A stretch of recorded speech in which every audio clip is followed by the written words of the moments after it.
naitwa Caroline na niko form 1, niko 17 years old na natoka Korokocho A. Mimi naishi na my dad and na my siblings. Niko na siblings wenye naishi na wao ni 5 kwa sasa. My dad anafanyanga kazi ya kuuza jiko, hizi jiko za kupikia, and sasa hii imekuwa challenging kwake kwa sababu maybe anapigia customer muitish ama mlize kako nazo and it's like hatuna pesa, so imekuwa tu vigumu kwake na pia kwetu. Kama akishatengeneza jiko wa kupeleka ni sisi huku tu area na kuna hapa Kariobangi vile kuna na mahadwe, so sisi babangu job yenye anafanya so haitoshi kutubaia vitu kama hizo ma sanitary towels. Si tunakulanga lunch na supper. Sisi zingine breakfast tunaweza pata, sisi zingine tunaweza kosa. Sasa kasi COVID mimi maisha yangu ingekuwa at least better. Sasa hii ningekuwa form 2, ningekuwa naingia form 2 next year, but unaona sasa hii tumerudi nyuma tena. Kwanza mimi nilifeel vibaya sana kwa sababu first of all tumerudishwa nyuma and mimi pia kimaisha imenirudisha nyuma. Itabidi tena next year turudie shule. So unaona imeni affect sana. Sasa hii ningekuwa class nyingine and then sasa itabidi nirudie. Mimi sipatangi hizo kusoma online because hata simu yetu haingi. Hatusikii vizuri kwa sababu first of all mko nje sasa. Unajua sasa mko shule kama kawaida vile mko mezoea, sasa mko kwa mtaa. Sasa mko exposed. Sasa wasichana hapa yuko safe kwa sababu first of all unajua sasa tumekuwa exposed kwa hii environment. Na tunaona so wengine utapata maybe wameanza kufanya mambo wako wanafanya drugs, wengine pia wameanza kujiingiza kwa mambo ya fire and wanaenda kuwa pregnant. Tunafaa kuosha mikono yetu kila mara na pia tunafaa kuvaa mask na tunafaa keep social distance na mtu mwenye ako na flu like symptoms sana hii area. Mask si rahisi sana mtu apate, but maji si tuko karibu na maji, so hatuna shida ya maji. Sasa hiyo sema social distance not applicable. Na tunakaa watoto itakuwa rahisi kila mtoto ana keep social distance. Na pia lazima wacheze pamoja. Mimi napenda kuimba and maybe kienda kama kwa church unaona lazima mtakuwa na mask. So na lazima pia keep social distance. So imekuwa challenging sababu huwezi fanya vitu zako vile ulikuwa umezoea kama kawaida. So najikipingi busy nikisoma, kurevise, na sometimes pia kusaidia ma siblings zangu pia kusoma na pia wao revise kidogo so at least tusisahau masomo kwa home. Vile naweza advise wasichana, naweza waambia kila kitu iko na wakati wake. There's time for everything. So plan maisha yako.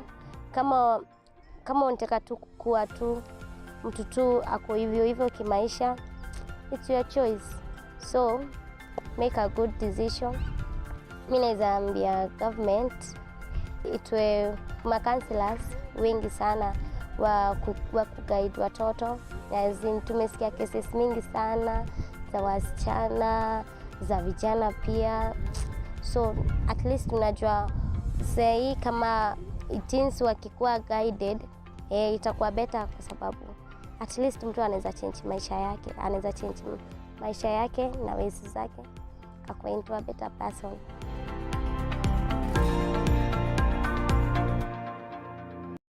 Hi, my name is James. Hi, my name is Michelle. And we're here to talk about our rights as children. I have a right to have a name, to be issued with a birth registration certificate, to be cared for and protected by our parents, guardians, and family members, to be provided with adequate, quality food of nutritious value, to be provided with adequate, clean and safe water, to be provided with quality sanitation and hygiene services, To stay and live in a decent house.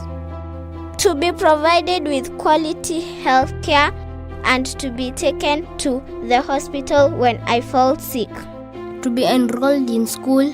To be listened to and be heard by my parents, guardians, and family members. To be involved in decision-making processes by being given a chance to meet and talk to leaders in our community and government officials. To be protected from all forms of violence. To live in a village, estate, community, and society that is free from violence. We need to inform each other about our rights. We also need to discuss with fellow children about our rights. We need to have a discussion with our parents, guardians, family members, and teachers about our rights as children. As children, our rights cannot be taken away by anybody and should not be taken away by anybody.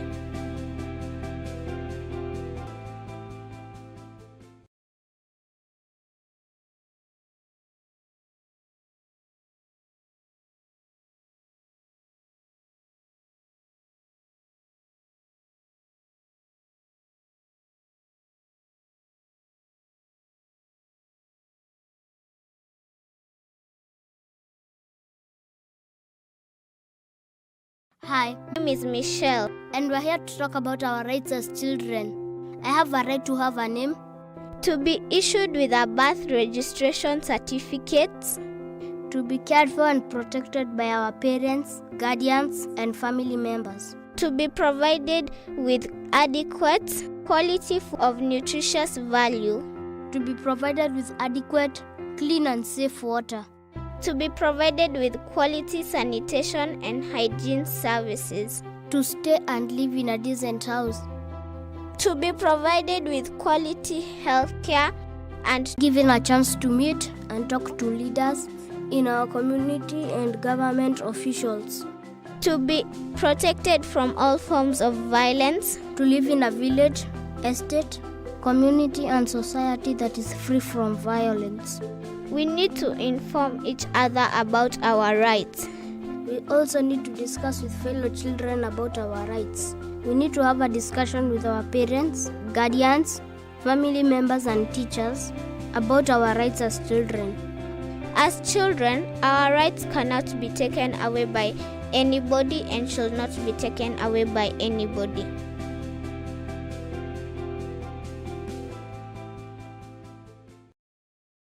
End violence against children now.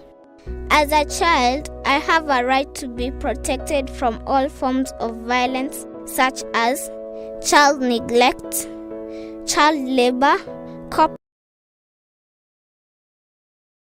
End violence against children now. As a child, I have a right to be protected from all forms of violence such as child neglect, child labor, corporal punishment, Bullying, torture, sexual abuse.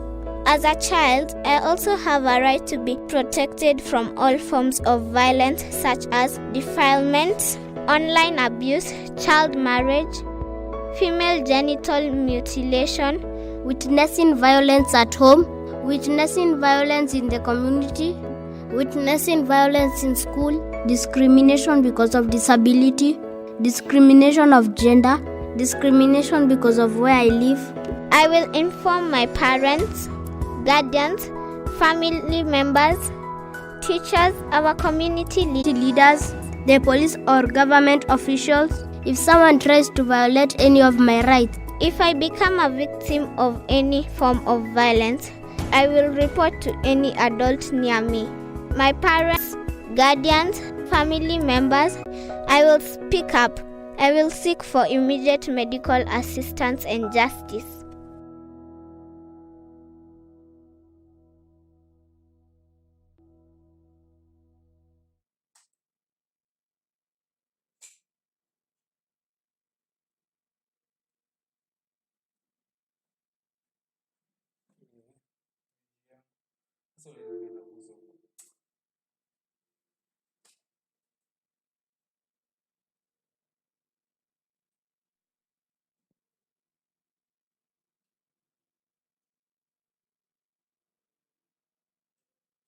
Hi, my name is James, Hi, my name is Michelle. and we're here to talk about our rights as children. I have a right to have a name, To be issued with a birth registration certificate. to be cared for and protected by our parents, guardians, and family members, To be provided with adequate, quality food of nutritious value. to be provided with adequate, clean, and safe water, To be provided with quality sanitation and hygiene services. to stay and live in a decent house, To be provided with quality health care and to be taken to the hospital when I fall sick. to be enrolled in school, To be listened to and be heard by my parents, guardians, and family members. to be involved in decision-making processes by being given a chance to meet and talk to leaders in our community and government officials, To be protected from all forms of violence. to live in a village, estate, community, and society that is free from violence. We need to inform each other about our rights. We also need to discuss with fellow children about our rights. We need to have a discussion with our parents, guardians, family members, and teachers about our rights as children. As children, our rights cannot be taken away by anybody and should not be taken away by anybody.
happy and you're gonna beat.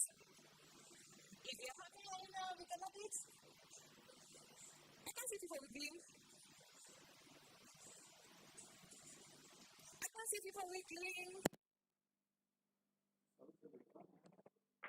On Zoom.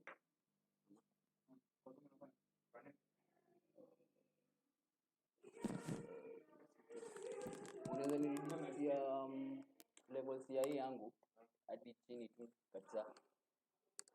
Hiyo siwezi control hapo. Huwezi control hapo.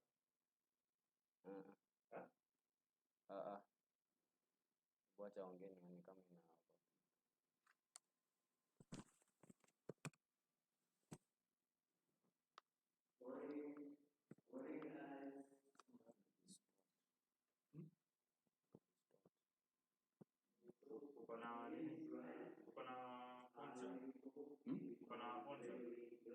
Fonja ke.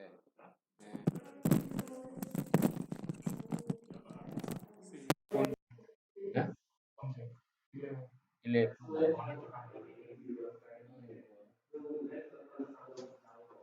unichole kama nini?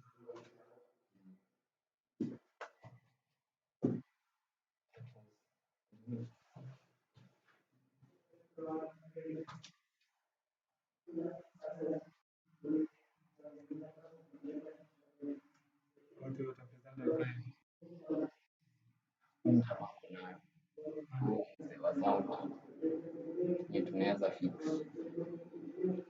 Hiyo hukumu sio kama.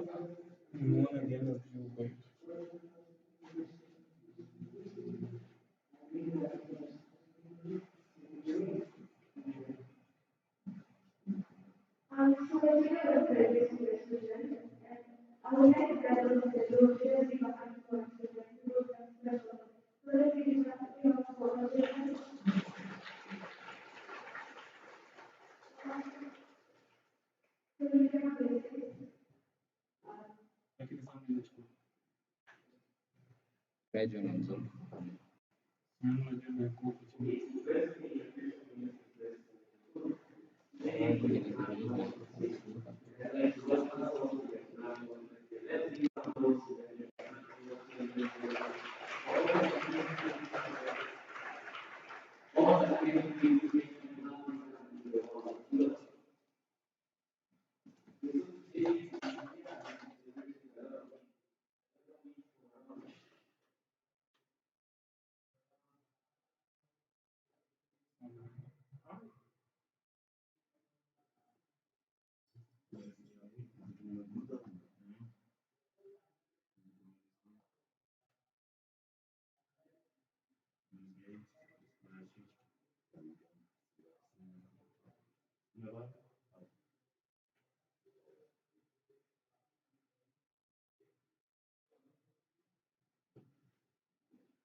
Hi, my name is James, Hi, my name is Michelle. and we're here to talk about our rights as children. I have a right to have a name, To be issued with a birth registration certificate.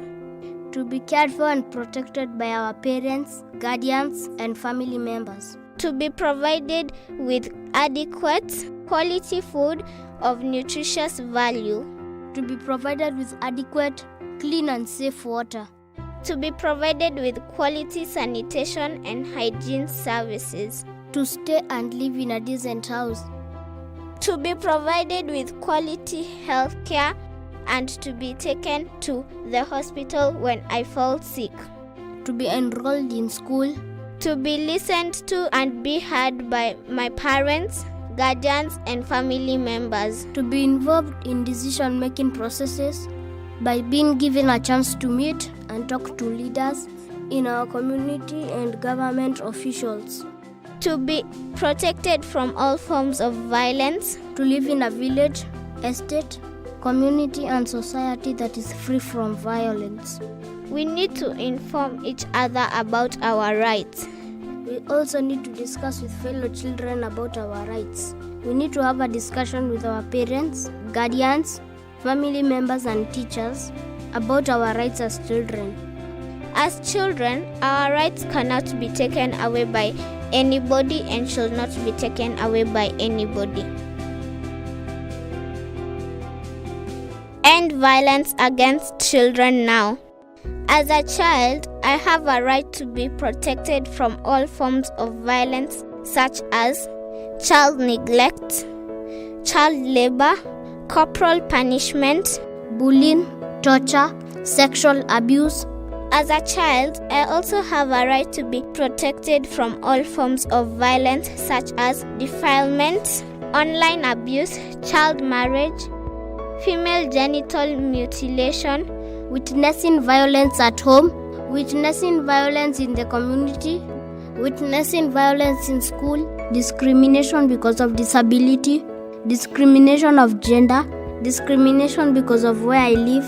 I will inform my parents, guardians, family members, teachers, our community leaders, the police, or other government officials if I witness any form of violence. I will report any person to my parents, guardians, family members, teachers, our community leaders, the police or government officials if someone tries to violate any of my rights. If I become a victim of any form of violence, I will report to any adult near me.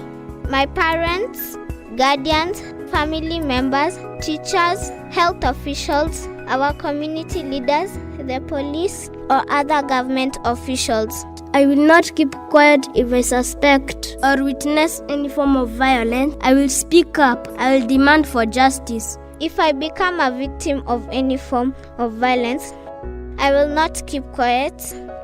I will speak up.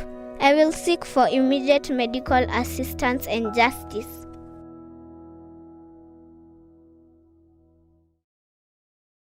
End violence against children now.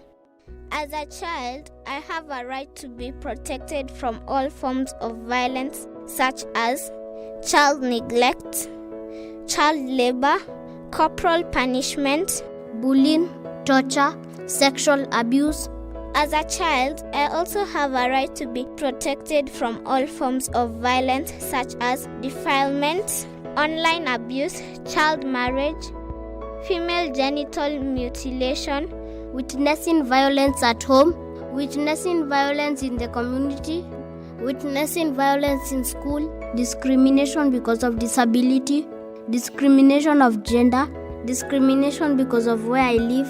I will inform my parents, guardians, family members, teachers, our community leaders, the police, or other government officials if I witness any form of violence.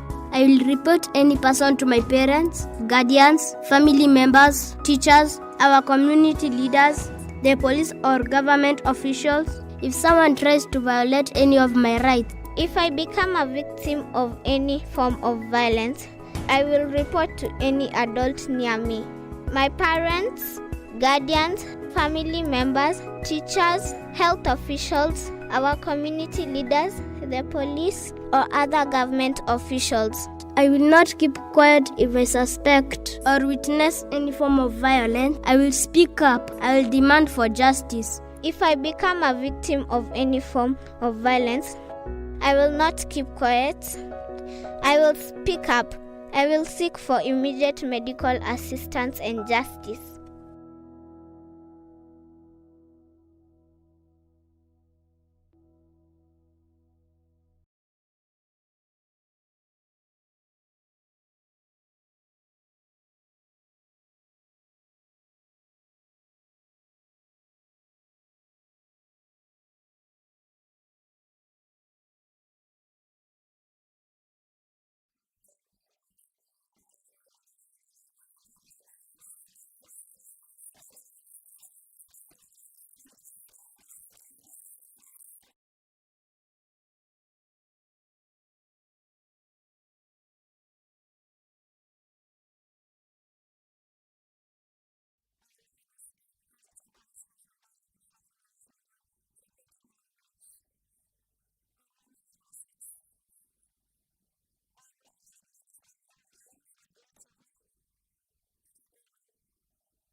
By your calendar, this is November 20th, 2021. This is the World Children's Day. This is a day that was first established in 1954 at the Universal Children's Day and is celebrated every 20th of the year to promote international togetherness, awareness among children worldwide, and improving children's welfare. Ladies and gentlemen, we are coming to you live from the Kenya Institute of Curriculum Development, KICD. Now, November 20th is an important date, as it is the date in 1959 where the UN General Assembly adopted the Declaration of Rights of Children.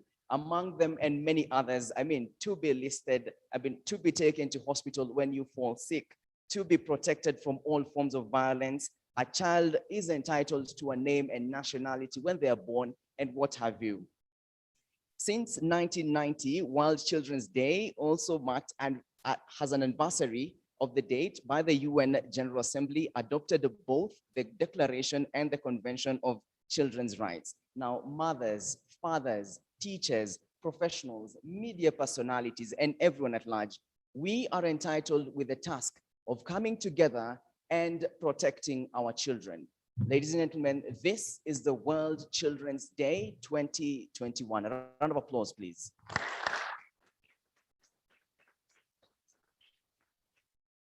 Now, without further ado, I will introduce Miss Lillian Dodzo, who's joining forces chairperson and national director, World Vision Kenya. Welcome, madam.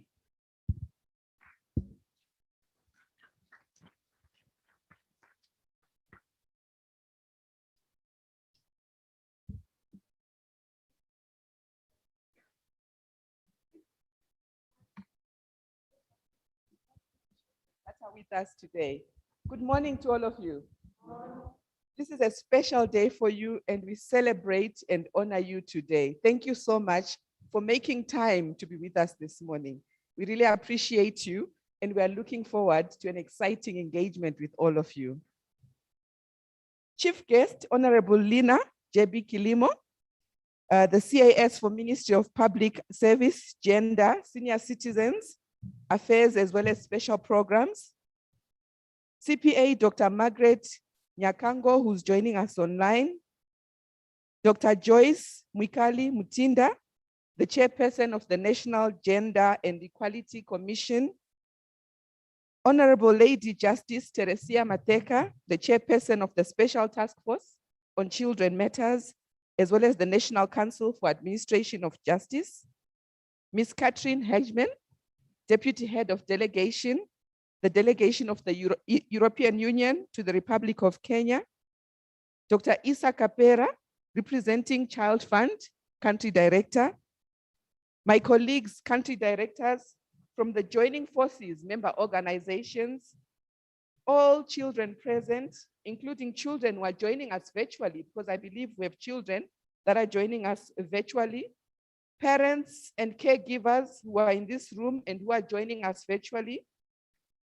Distinguished ladies and gentlemen, and as I said earlier, our very, very special guest today, the children, our boys and girls that are with us in this room today.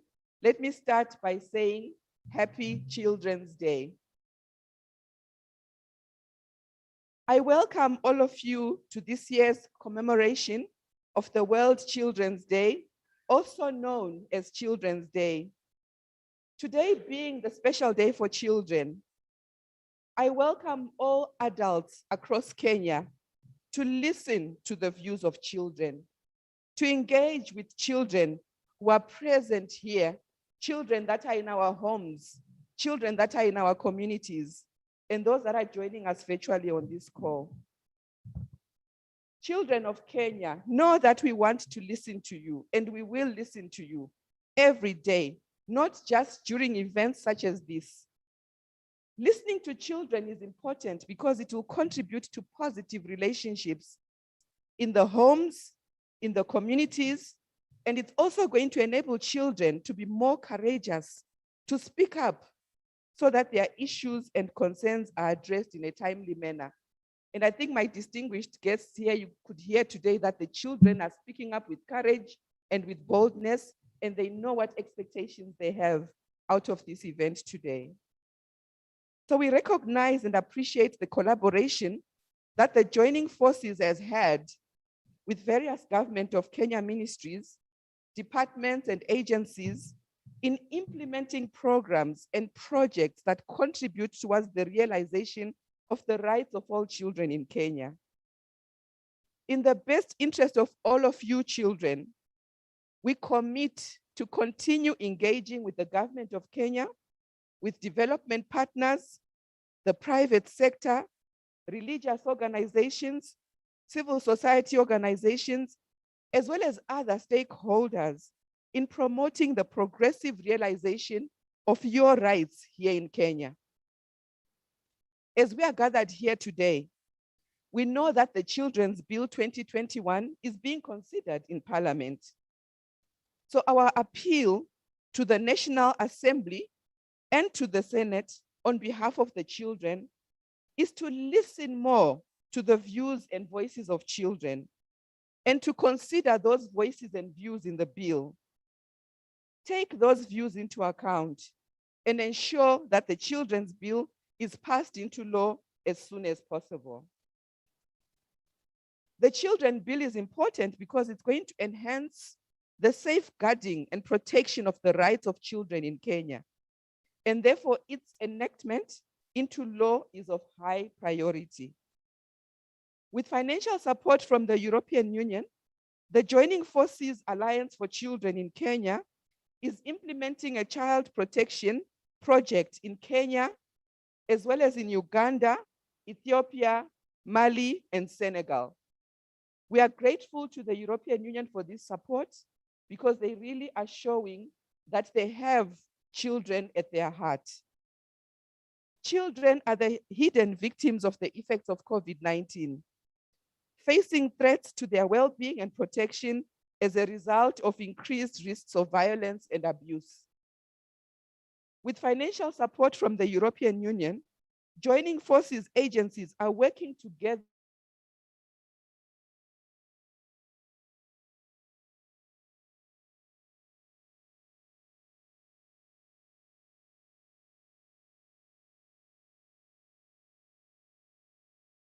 to reduce violence protection systems while working with families, with communities, as well as institutions to raise awareness and capacity to protect children.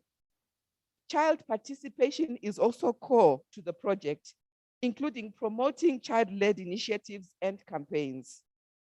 We appreciate the support from the EU and other development partners. We have continued to provide financial support for programs and projects that contribute towards the realization of the rights of children here in Kenya. This support will go a long way in ensuring that all children across the country have access to basic services and that they all enjoy their rights.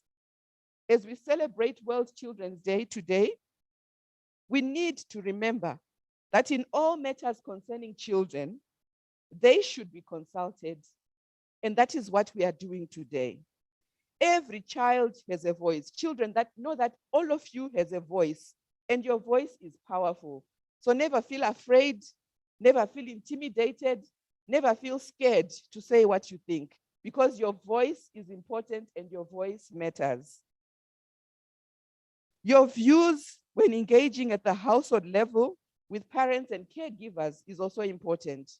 So you must make sure that you are engaging at household level, in your homes, with your families, that you are engaging in your communities and in your schools. And it's important as well that you engage with policymakers. Today, we're blessed to have our CAS, who's also a member of parliament, Honorable Kilimo.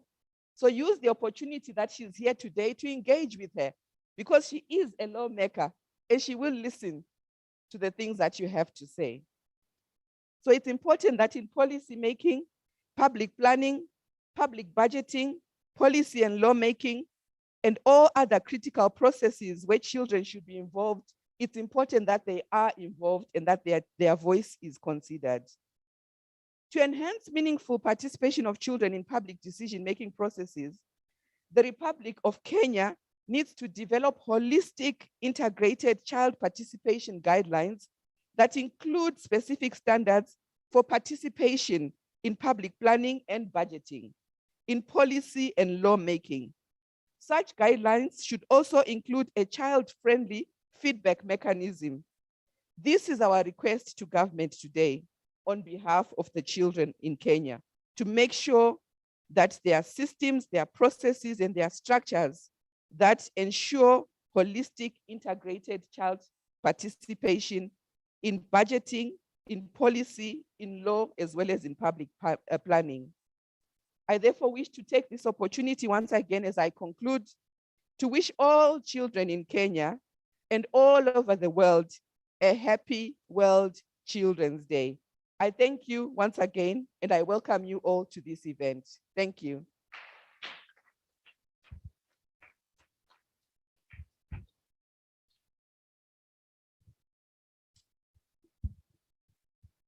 Thank you very much, Ms. Lillian Dodzo. Remember, she's Joining Forces Chairperson and National Director, World Vision Kenya.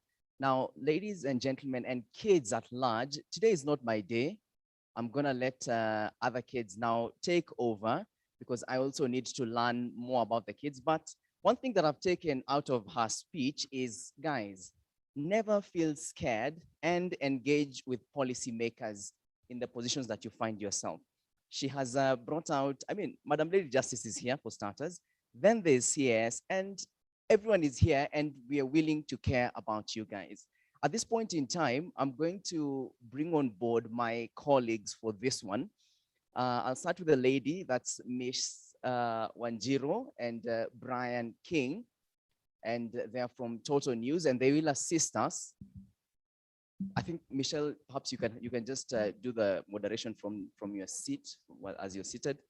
Remember, they're from Total News, and at the end of this conversation, as they do it, I would like you guys to give me marks, especially the ones right here, because I think they're super talented. I've gotten a chance to interact with them.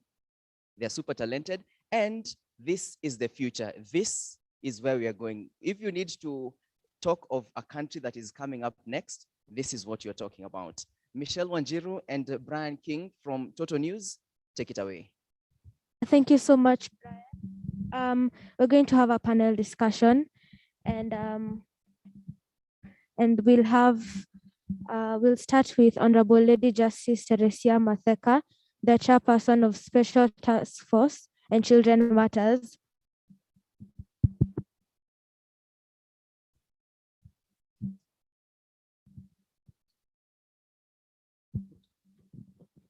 We're going to have Honorable Lady Justice Teresia Matheka, the chairperson of Special Task Force on Children Matters of the National Council for Administration Justice. Honorable, you're going to have 4 minutes. You're going to talk about the child justice. You're going to have 4 minutes. You're going to have 4 minutes to talk about the child justice system. Yeah.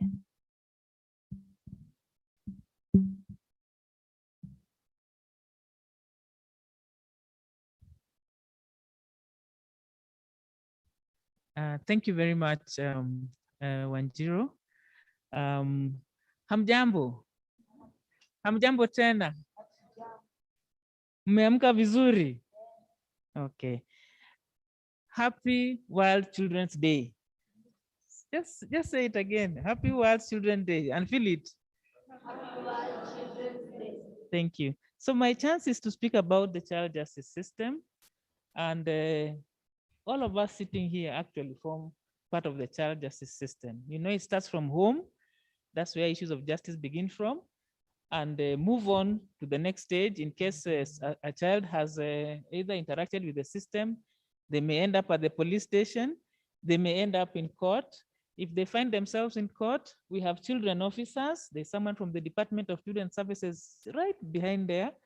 They may have a probation officer who will interview them and find out how we can help that child to be better.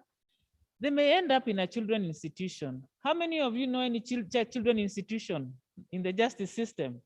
Have you heard of a remand home? Anybody, if you've had a remand home? Rehabilitation school? Nani amesikia rehabilitation school? Inua mkono juu kabisa kabisa kama umesikia. Bostol? Anybody amesikia Bostol? Anyone? Now, my 4 minutes will be spent maybe trying to explain some of those.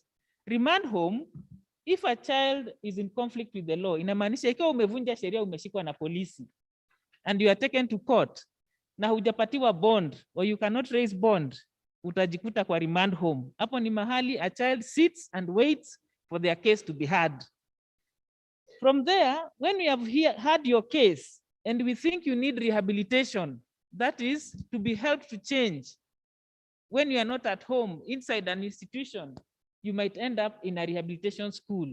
There is one at Kabete, and there are others around the country, okay?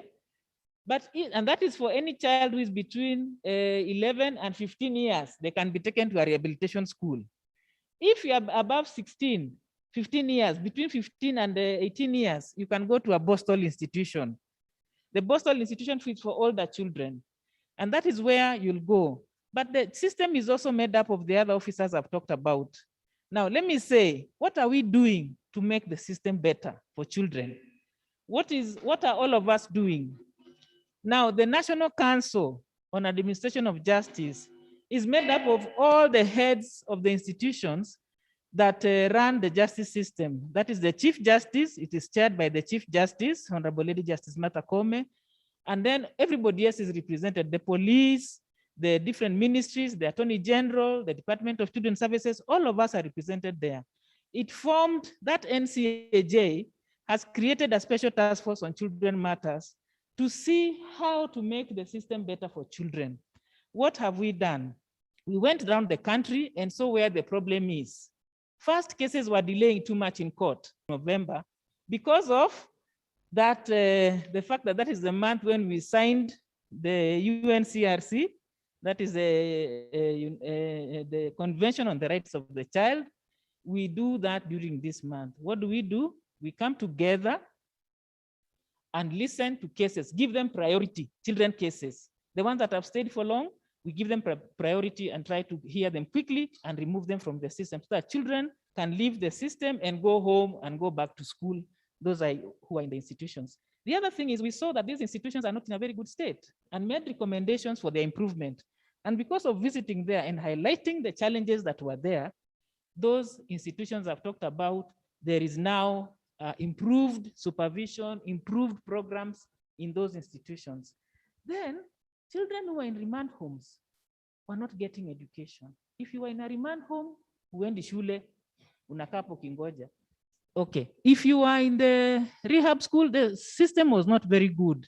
But because of the highlights of these challenges, now the Ministry of Education, okay, together with the Department of Student Services, are looking into how if a child is in the remand home can get education, and that you can be assessed so that when you are there, kama ulikuwa class 3, class 5, class 7, you don't just go there and waste your life. So there are those programs in place.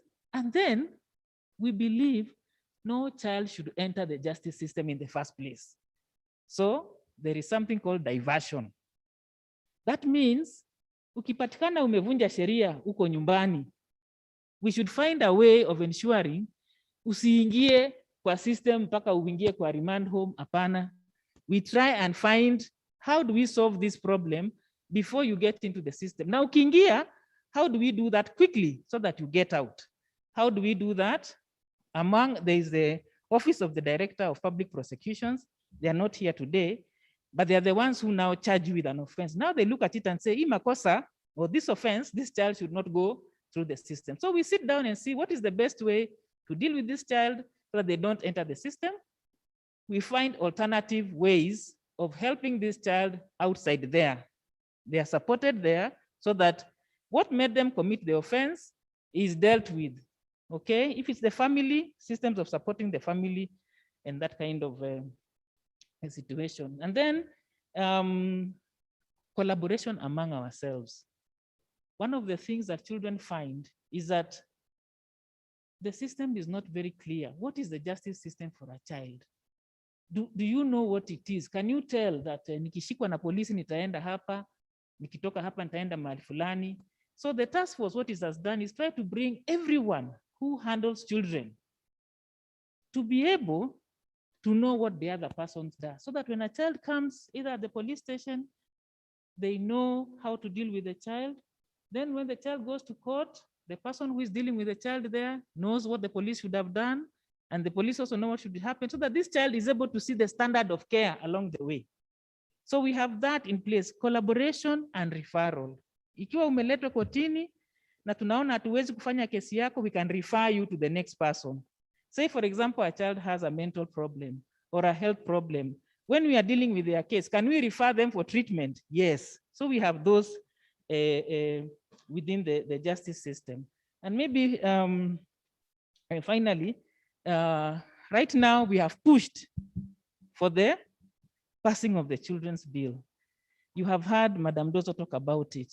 It is going to change the way we deal with children, because it has brought children at the center of the child justice system by bringing the law or the issues of children as they are put in the Constitution into the new bill. So we look forward to having it passed by Parliament, and also Parliament to give money in making sure that the rights of the child are implemented properly, because there is money to make sure that every service a child needs in the system is given. Thank you very much for my time. Wow, haven't you not learned something? Si tumesoma. Our next person from the panel is Miss Katrina Hedgeman, the Deputy Head of Delegation. She will talk about the role of the European Union on child rights. Welcome.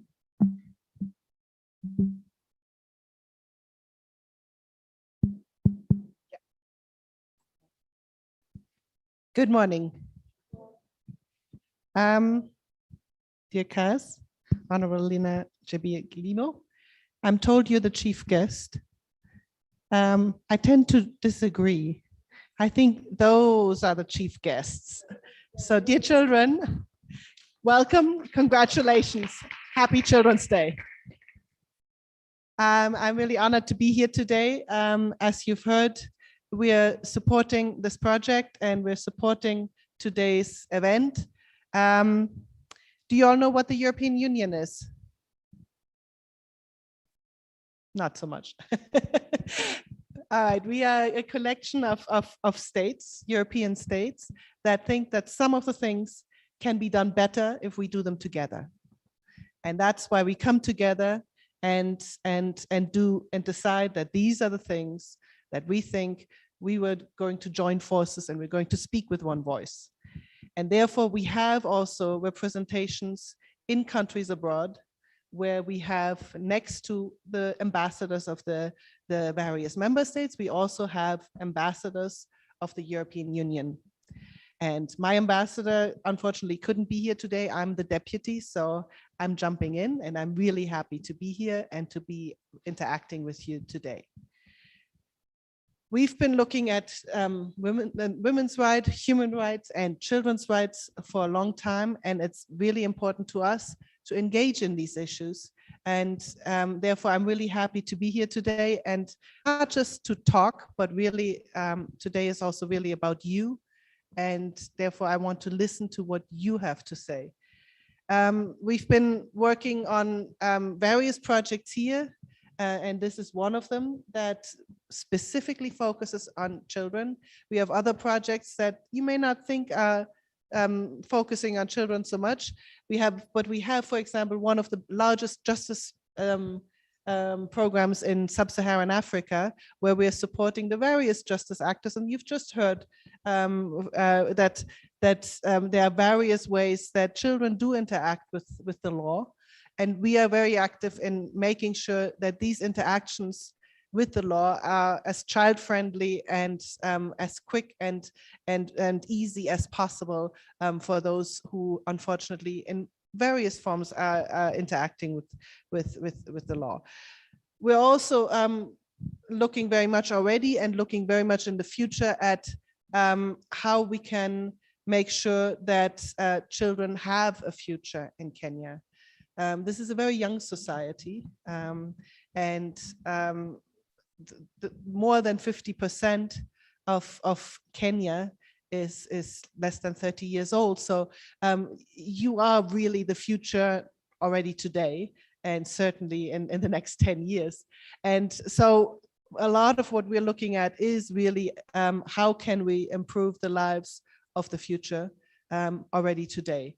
And so we have programs that we look at in agriculture. We have programs and where we are empowering young farmers, especially also women farmers, to have a livelihood in that sector. But we are very active in various forms. One of the big ones in the new programming is looking much more at technical and vocational training. So that's the skills, the more skills-based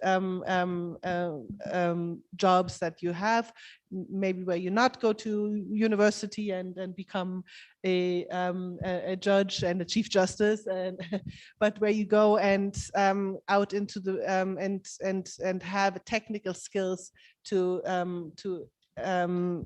keep the society going. And these are really important, and often they're overlooked. Often there's quite a bit of a push. You have to go to university, and really a lot of the jobs are actually in the technical and vocational fields.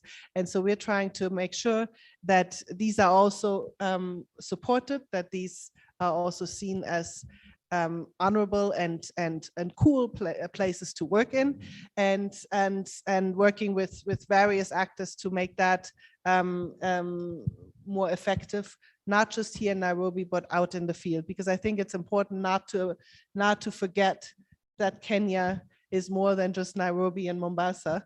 Kenya is a very big country, and people are out there in the field, and that's why I'm really happy that this is also broadcast today, so that we can also reach some of the children out in the more remote areas of Kenya that may have difficulties getting their voices heard from far away.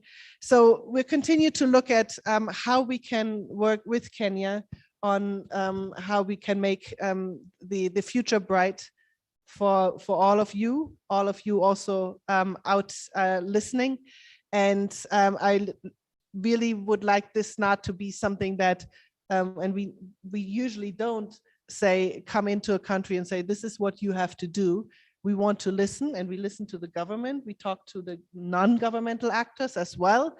But then we really want to hear from you. What is it that is important to you? What is it that we should be focusing on together with the government, together with the non-state actors, with the NGOs? So I'm really looking forward to the panel discussion. Please speak up today, but speak up every day. Thank you.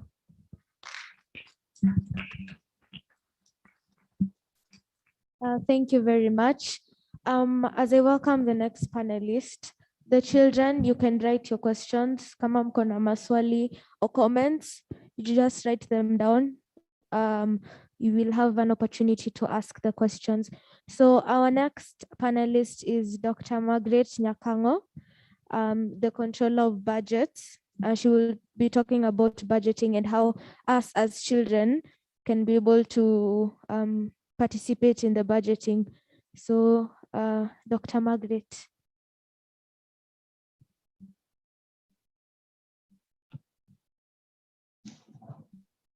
Thank you very much for this opportunity to address you all.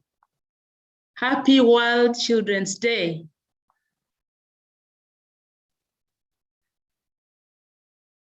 Now, this morning,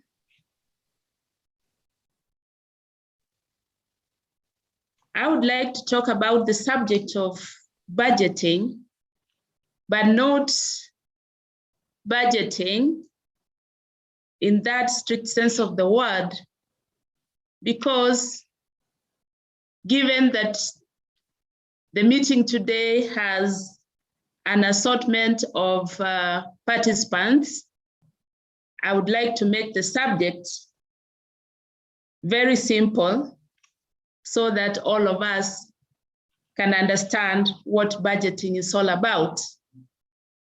So budgeting, if I may briefly just talk about it, is about balancing the resources that we receive with the uses for which those resources are going to be used. Now in Kenya, we have a national budget, but we also have budgets for all other entities, all the other sub-entities that make up the government. Now, what I am not very sure is how our school curriculum has included the subject of budgeting in the classrooms where our children learn. So budgeting can be quite complex, but when we simplify it and understand that resources are scarce, then we know that when we are budgeting, we must be very careful to ensure that all the useful items have been included.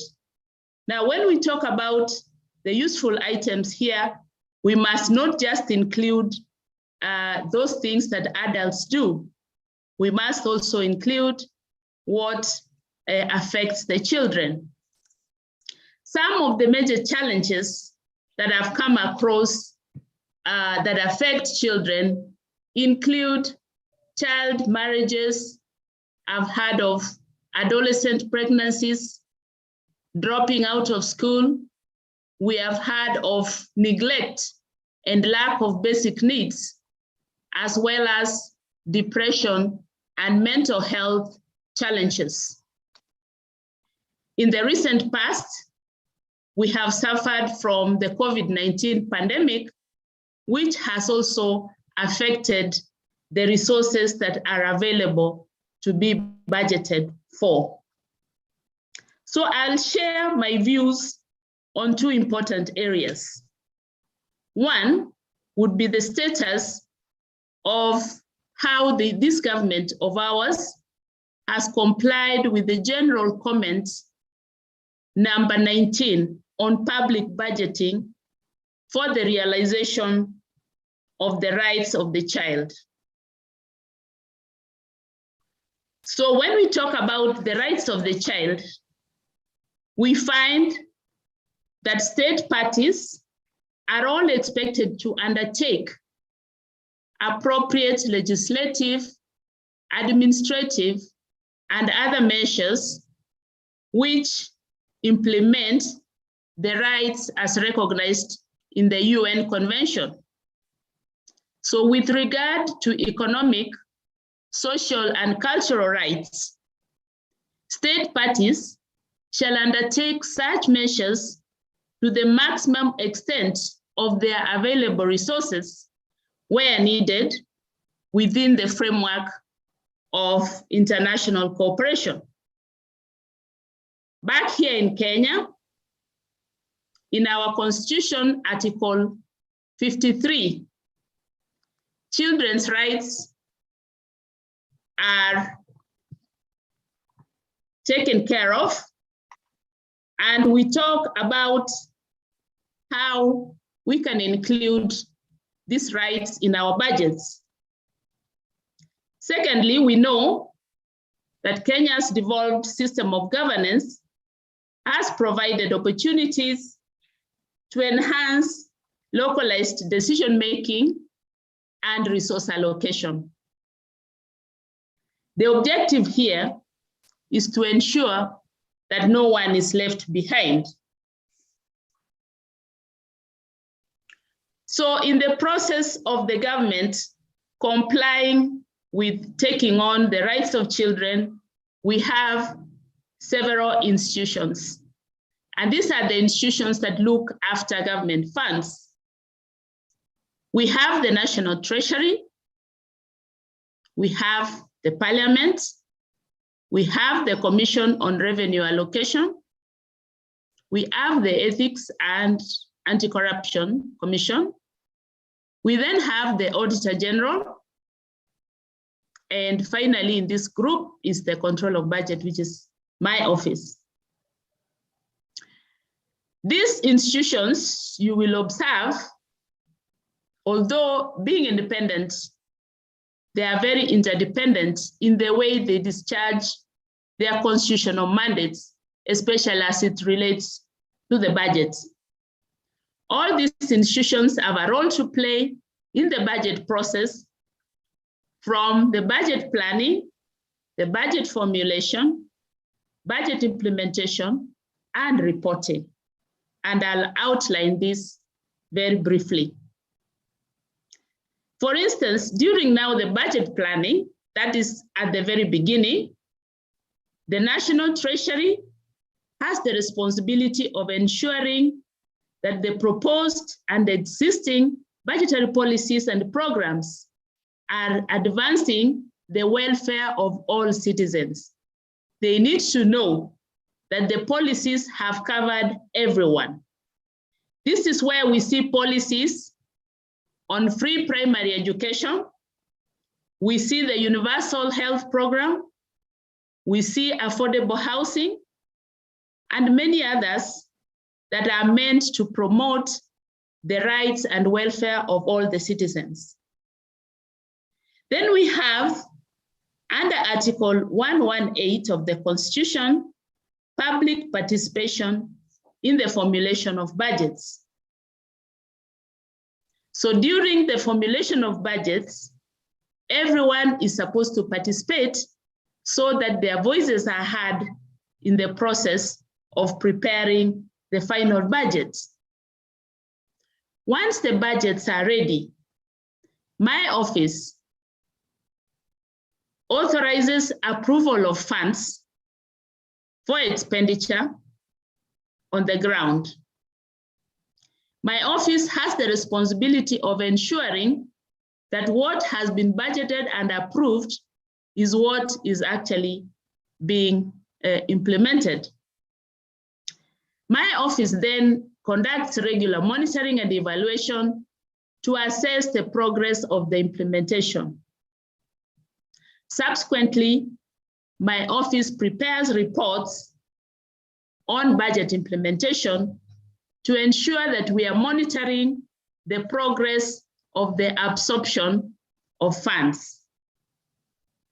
Now, during the performance of these roles, we have noted a number of gaps, and these gaps might explain why children are not being catered for fully. We have noted that at the reporting stage, various stakeholders will find ready reports, and they may not be in a position to question those reports at that point. Currently, the reports that we prepare do not have all the aggregated information in terms of how the rights of children are affected by various programs and projects. This indeed is a gap that my office and other stakeholders ought to address at the earliest by providing the necessary mechanisms to be included in the reporting. I'm happy to report that my office is currently working on an information system that will be disaggregating the expenditures to show us how the budgets related to the children have been handled, among other items. This is in conjunction, or rather in partnership with UNICEF. Now, monitoring of expenditures, monitoring and implementation, of course, takes place only on the budgeted areas. Now, on the approved projects that of which we have already reported on, we then go to the ground to find out how exactly the implementation has taken place. Every so often, we find instances where the expenditures are higher than what has been reported. So in a way, the monitoring and evaluation again becomes not so useful if the budgeting has not been properly carried out. Now, we do know that the government has given a certain proportion of procurements to the youth.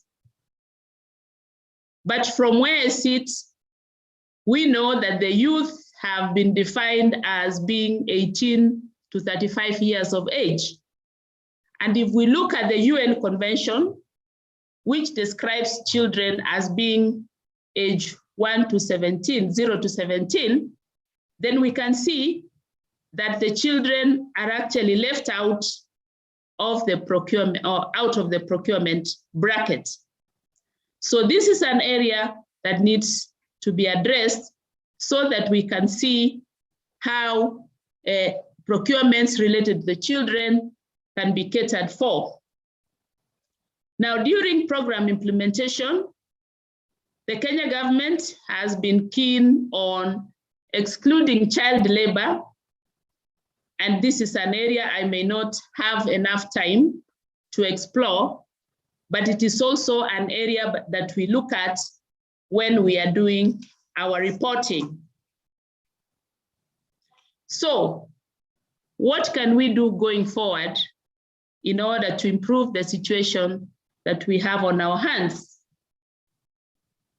I believe that the first place to start with is in the public participation. We have forums, both at the county governments and the national governments, and we need to make sure that the voice of the children is being heard. Public participation, especially for members of communities where programs are implemented, need to ensure that the views of children are being presented by those responsible for them and also by the children themselves. They need to be given a chance. On the public information sharing role, I'm also saying that the Office of the Controller of Budget has remained steadfast in ensuring that information about budget implementation is out there in the reports. Now, my office is in the process of preparing popular versions of my budget implementation reports, which will be simplified versions with a lot of pictures and graphics that are easier for children to understand. Now, children can be empowered through learning institutions on the importance of child-sensitive budgets. We know that this is possible because I have variously watched children debating on television, and I was very impressed to see that children know a lot about the country. So to cap it all, children need to understand that resources are scarce, and to budget for scarce resources is a culture that we need to build right from primary school. So when we grow up, we will be better equipped to know how to prudently utilize financial resources. Thank you very much.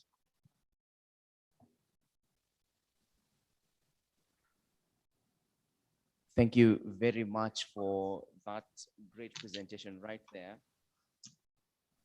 because of time constraints, we may need to move pretty fast. Thank you very much, the CPA, Dr. Margaret Nyakongo, who's the Controller of Budget, Office of the Controller of Budget here in Kenya. Allow me kindly to just move to Dr. Joyce Mwikali Mutinda, who's the Chairperson, National Gender and Equality Commission, to just make her remarks, and then briefly we can also have questions from the kids. Daktari, karibu.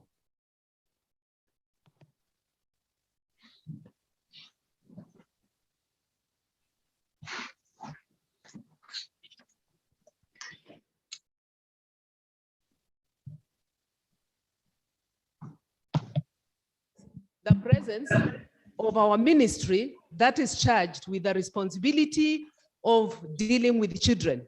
And that is the ministry that is led by Professor Margaret Kobia. And she's represented today ably by Honorable Lina Jebi Kilimo. Thank you very much, Madam. I want to talk about the international scene and what it looks in terms of children. What has happened? There is what has been called CRC.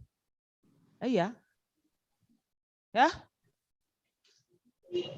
Did I say it right? Children, United Nations Convention on Rights of the Child. Now, this convention came into being in 1990. Now, when it came into being in 1990, what had happened is that the United Nations realized it is important to have the rights of the child taken care of. And as they were taking care of that, our country, Kenya, and I'm very proud to be a Kenyan, our country, Kenya, signed that convention. Conventions are signed and ratified. So our country, Kenya, for purposes of today, signed this particular UN convention on 26th January in 1990. And it ratified the same on 2nd September 1990. And this came into force later in September. Now, when it comes to the little book that I've carried today, and this is the Constitution of Kenya 2010, there is Article 2, Sub-Article 6, and it says any treaty or convention that has been signed and ratified by the country becomes part of the laws of Kenya. So the children of Kenya today are taken care of by UNCRC because Kenya has not only signed, but has ratified. Clap for Kenya. The other thing that I want to say is Kenya has been reporting. We are supposed to report and say whether the rights of the children are taken care of. And those rights in our constitution are in Article 53. You read for yourselves. And they were highlighted at the beginning. Now, since we have all that in our constitution, where do we go next? And how does the National Gender and Equality Commission come in? We come in as watchdogs to make sure that the children's rights are taken care of, that Kenya is reporting on the children's rights. And Kenya has been reporting. We better clap for Kenya. They have reported all the way until 19, am I saying 19? They reported until 2020. 2021, Kenya did not report. Why? It's because of COVID. We could not travel to Geneva. We could not travel to New York. So Kenya did not report. And then we had prepared this report nicely. The ministry at that time under Honorable Chelungui had prepared that. And the non-state actors who are here had helped us come up with the report. But this report could not go because there is one person whose voices had not been put on board. And that is the child, the girl child, the boy child. So where are those voices? They are there. Why were they not put on board? The schools were not working. And therefore it was not easy to get that. So what happened? I just told the state, you can't report without the voice of the child. The children are very important. So what does this mean Is Kenya going to report? Yes. I'm in touch with the UN. There is a Mutua Chovi there. I even talked to him this week on your behalf to find out, are we allowed to report? Yes, we are going to be reporting. And this time round, a mother will be reporting for us, Professor Margaret Kobia. She will report on this. So your voices will be included in that. And the National Gender and Equality Commission will make sure your voices are not only there, but the reporting is done. I had been asked a question.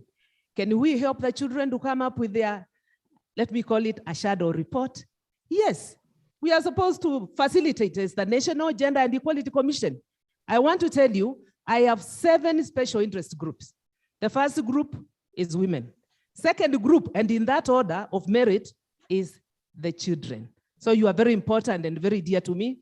The third group that we have in that order is the youth. And the youth are age 18 up to 35. Then I have persons with disability, and I have other members of society, and I have minority and marginalized. So what is it that is missing in this meeting? And I want to challenge all of us at this table. Why are we not talking of, if you wish, the disabled child? They need assistive devices. Where are they? Do we have one of us? Where are you? We want to celebrate you. Where are you? I'm asking, where are you? Do you know why he's not standing?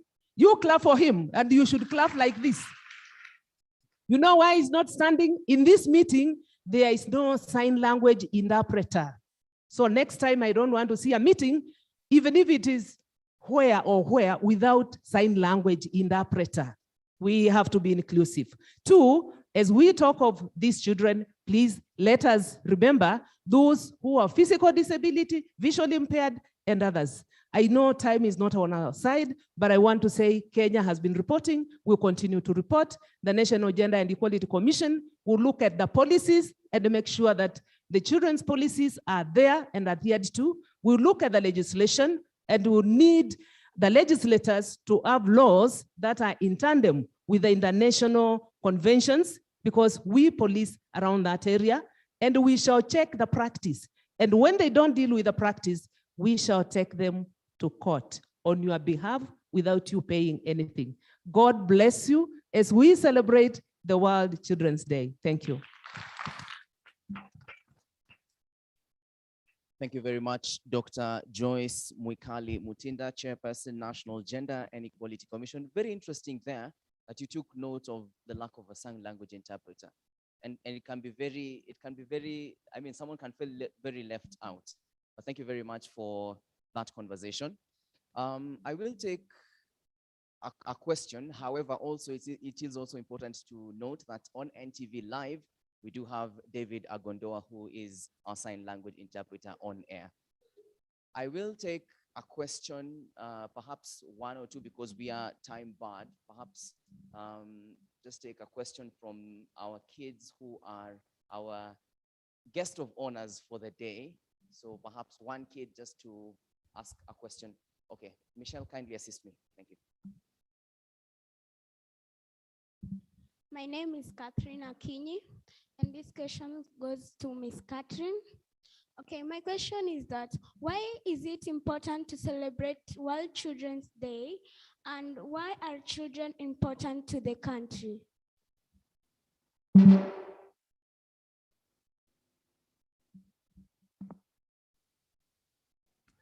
Thank you for my namesake. Good to meet you. I think it's important to, every day should be Children's Day. Let's start this way. This is not, we shouldn't be just focusing on one day. It should be every day that your voices are heard. But it's also important to have one day where we all sort of remind ourselves of how important it is to not forget about this such important part of our society, because you are the future. And therefore, we need to make sure that the society of today caters to you today, but also make sure that you have a future, and not just any future, but that you have a future that you're looking forward to, that you can work towards and feel happy about. that this is where you're going. So this day, in a sense, it's the day that we nail down. This is the day we're going to celebrate, because it's the day, as you heard, that the convention was originally signed. But that doesn't mean that the rest of the year we forget about the children. It's just a reminder to all of us, and that's why it's important. It's not important as today, but it's important for the rest of the day. I hope that answers your question.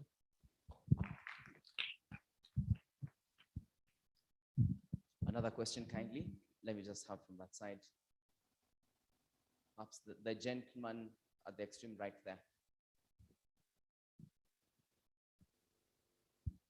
My name is Saint Cyprian.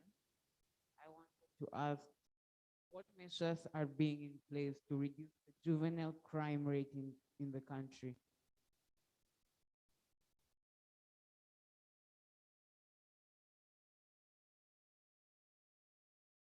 Perhaps come again. What measures are being in place to reduce the juvenile crime rate in the country?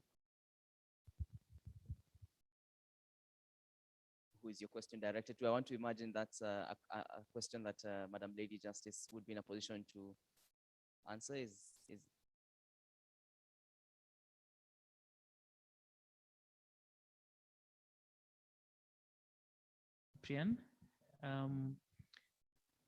Juvenile crime. I want to understand you to say that that means children who commit offenses or come into conflict with the law, and what we are doing to do that. Today, as we sit here, let me just say that this is one way when people understand their rights and their responsibilities. That is one way when children understand their rights and their duties, and the fact that they need to respect the rule of law. Why the rule of law? That when you know that this is wrong, this is not right to do, then you will not do it. Of course, when children come into conflict with the law and they come through the justice system, there is the effort by every person dealing with the child to rehabilitate that child, okay? Either outside the institution, which is, as I said, the rehab school or the Boston institution, or within the community. How does that happen? By raising awareness of the rights of that child within the community, and the fact that we all have a duty to ensure that children do not come into conflict with the law. Why do children come into the justice system? Why do children commit crime? Because as adults, somewhere along the way, we let go. That is one thing. For example, I'll give you some of the examples of the offenses committed by children. A child steals something to go and buy something to eat. What does that mean? Maybe there was no food at home. They had to steal to go and buy something to eat. Or a child is just delinquent. That means they don't go to school, they fall into bad company, and they do either mug people or do other things. Why? Because there is no proper parental control at home. What do we do about that? Within the justice system, there are systems where that parent can be summoned to court and to be directed to carry out their parental responsibilities properly. So there are everything within the system to help both the parent, to help the child to be better, and also the child not to commit crime. And when they do, so that they don't repeat, we try to have them properly rehabilitated. Thank you.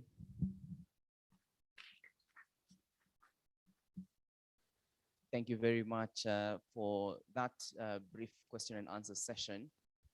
We are coming to our coverage here at NTV, but remember this conversation goes on online on our social media platforms, and the hashtag to use is World Children's Day 2021. That has been our coverage here, World Children's Day. Remember, you are entitled as an adult to take care of a child and to make sure that they have a conducive environment to grow in, because they are the future of tomorrow. My name is Brian Mushiri. Enjoy NTV's programming.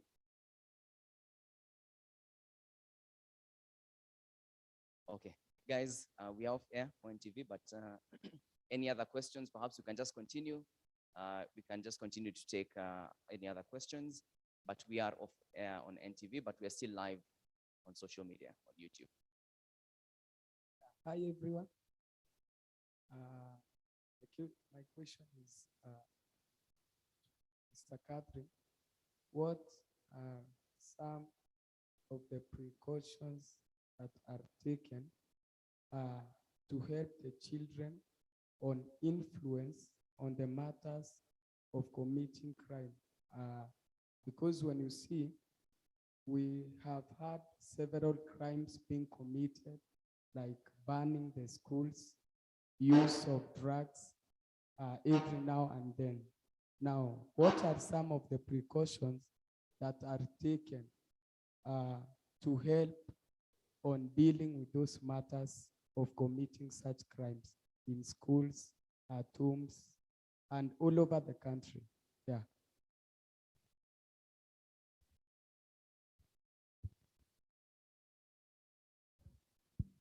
Hello, you can hear me? Okay. Maybe because my colleague from Ministry of Education is not present here, but in the name of a collective responsibility, I would like to answer that. And first of all, I want to add on what our judge spoke about. How do we prevent children from accessing or getting into the justice system? One of the things is, compulsory education, because we believe that information is power. And when children are in school, they're able to get good virtues from the teachers, interacting with one another, and they're taught so many other things when they're in school. That's why we have compulsory education. However, the precaution that is taken, you will see that people are not allowed to have kiosks near your schools. 600 meters, no one is allowed. Although people still come around there, but this is something that the government has said, no kiosk near your school, so that they don't sell, we don't know what that person can be selling. Another one which they have introduced, you see, when you go to secondary school, you find they are searching everything in your bag. They've also said no visiting schools all the time. Before we used to go visiting and you go with the whole village to just go and visit somebody in secondary school. They're also trying to reduce that one. However, it's unfortunate that some peer pressure, which is now on your part also, let us all take care of each other, that negative peer pressure can cause banning of schools.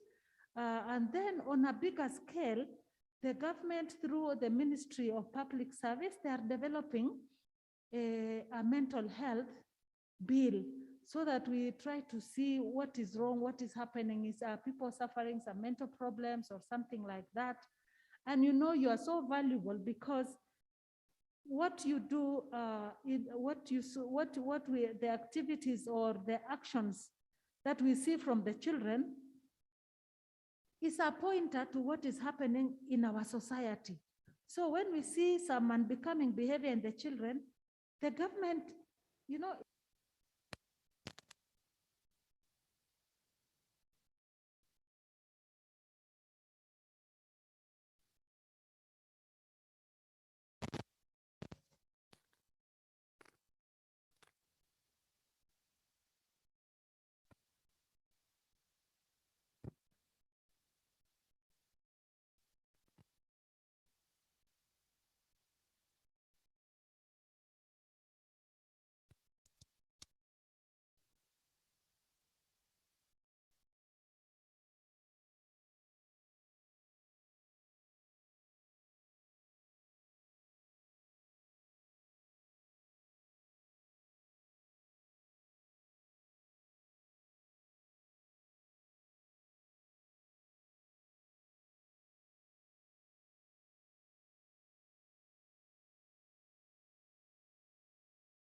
get to know your rights.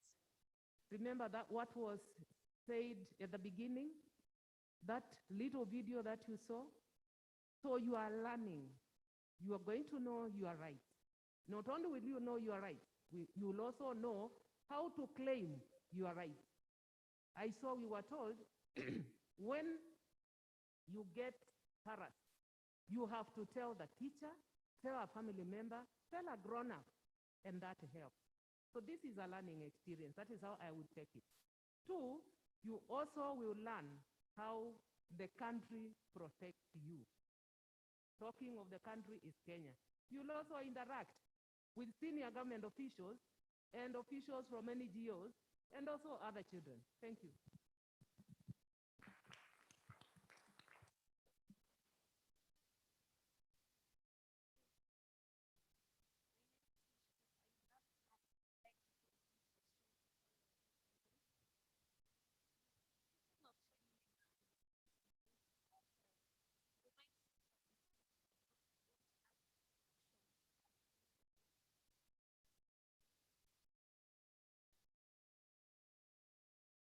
Child labor and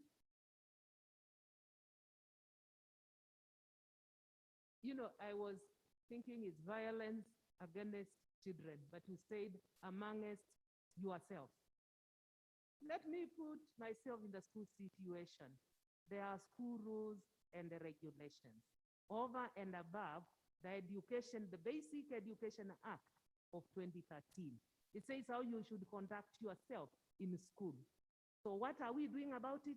We are implementing that and making sure when you have this violence among yourselves, it is sorted using those rules and not using kiboko. We are no longer using kiboko. I'm answering because once upon a time I was a teacher and I still am a grandmother. What about child labor? What are we doing? We have a whole ministry that is dealing with matters labor. And when that labor goes to the child, the minister, the cabinet secretary, currently Honorable Chelungui, makes sure you are not going to be dealing with people who are giving you things that you should not be doing. They should be done by grown-ups. So they come together with another cabinet secretary called Professor Kobia, who is now in charge of the children. And there are very many government entities that are making sure that you are not exposed to labor. But when it does happen, and then you want to complain, remember you can even complain to the National Gender and Equality Commission. What shall we do? We shall deal with whoever is subjecting you to that child labor. We shall not require you to get a lawyer. I have enough lawyers to take care of all the children in this country, so you'll be well protected. Thank you.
joining forces and life in colleague research of child.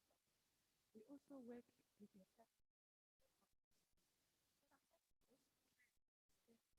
what is causing parents of their children.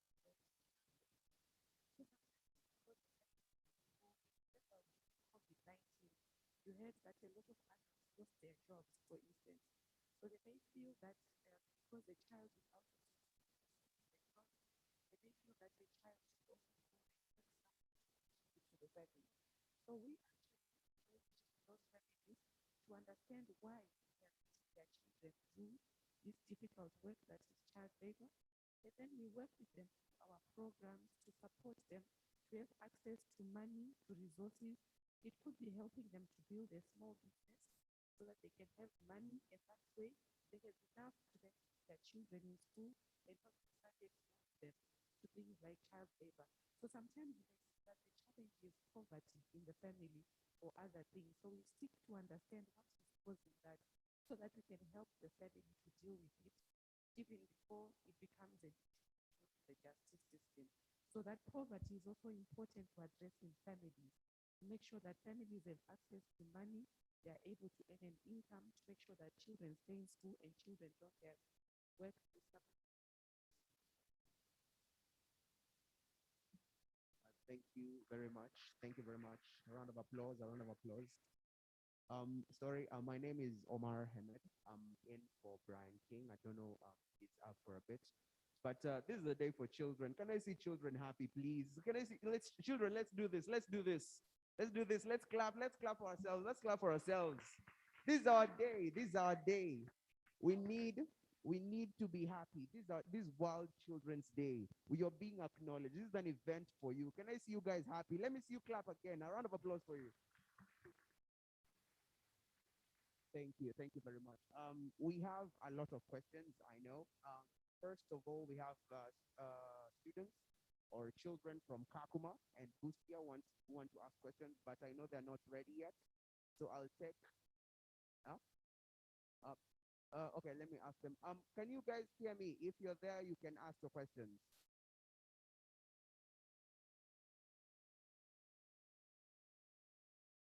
You can? Oh, okay. If you, I know you guys have a lot of questions, so just ask the question. Just start.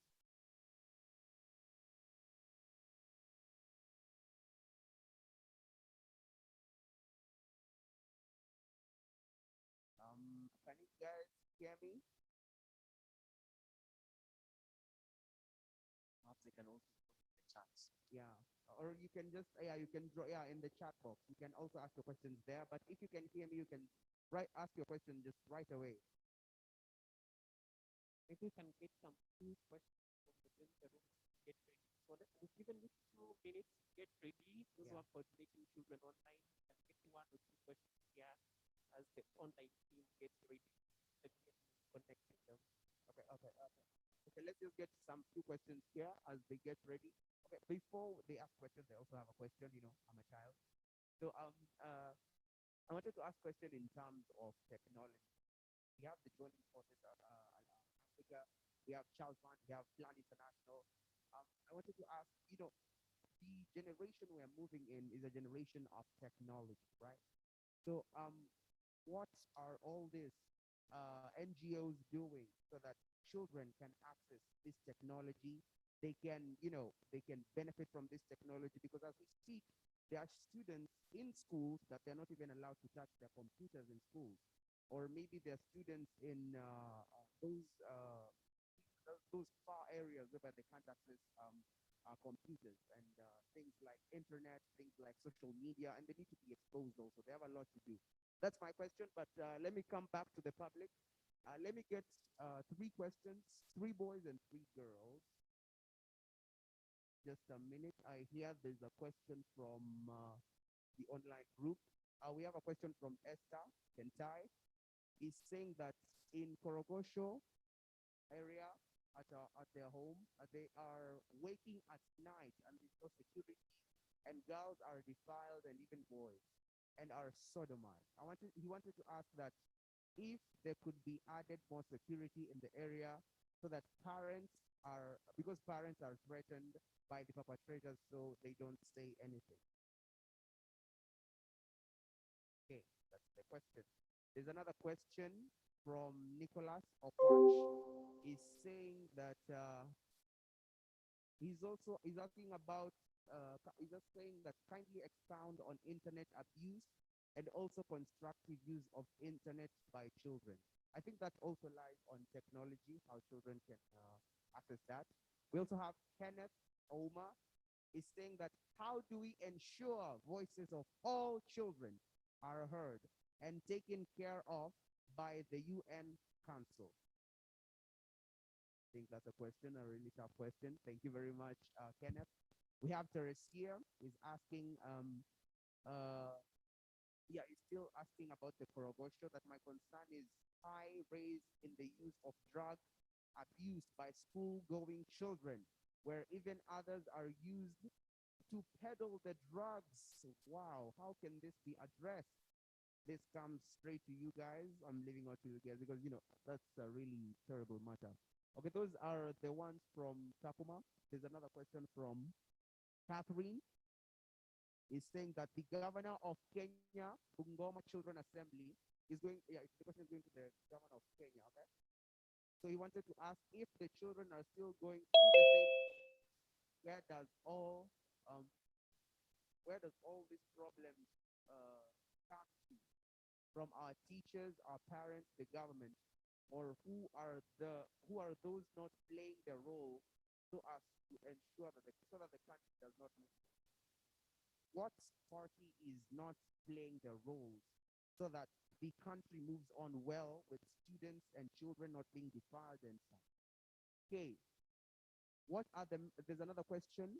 I'm not saying the name, but he's asking, what are the measures put in place concerning the current situation of burning down of schools so that the cases may reduce?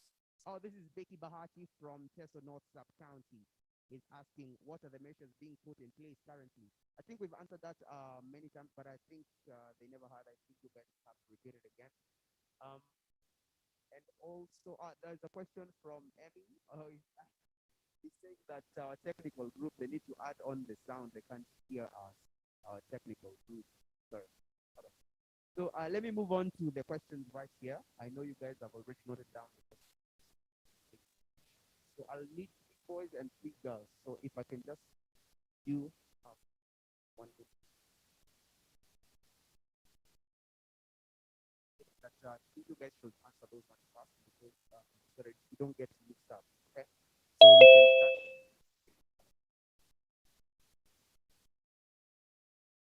There was a question on how we can ensure that voices of children are heard by the United Nations. I said, and I want to repeat, when Kenya is reporting on the UN Convention, the voices of the children are in that report. And the National Gender and Equality Commission ensures that the voices of the children are included. And that is how it goes to the UN Committee on CRC, so that the voices of the children are heard and taken care of. I also wanted to attempt to answer the question from Korogosho on the issue of security, where you need more security officers because of sexual abuse. And I think this has been answered before. I want to repeat, you need to report to the nearest children's officer. You need to report to the assistant chief, to the chief, to the grown-up, because it will be dealt with, not by giving you more police officers, but by taking out the perpetrators. We have the law, the judiciary that will take care of them. So the issue here is speak out. Don't go to Masilaha. Don't go to kangaroo courts, but speak out so that the government takes up the matter, and the non-state actors are very good at reporting these matters to the government. Thank you. It's also another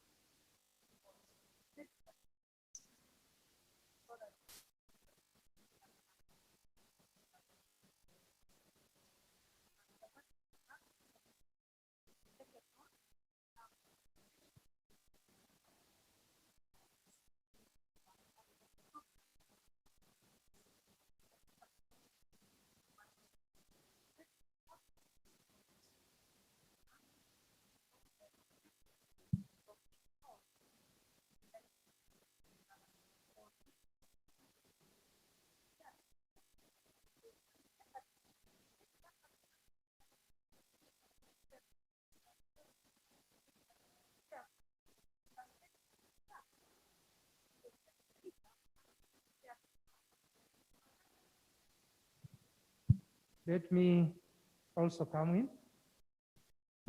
Vijana mpo? Vijana mpo? Habari zenu? Mimi kwa majina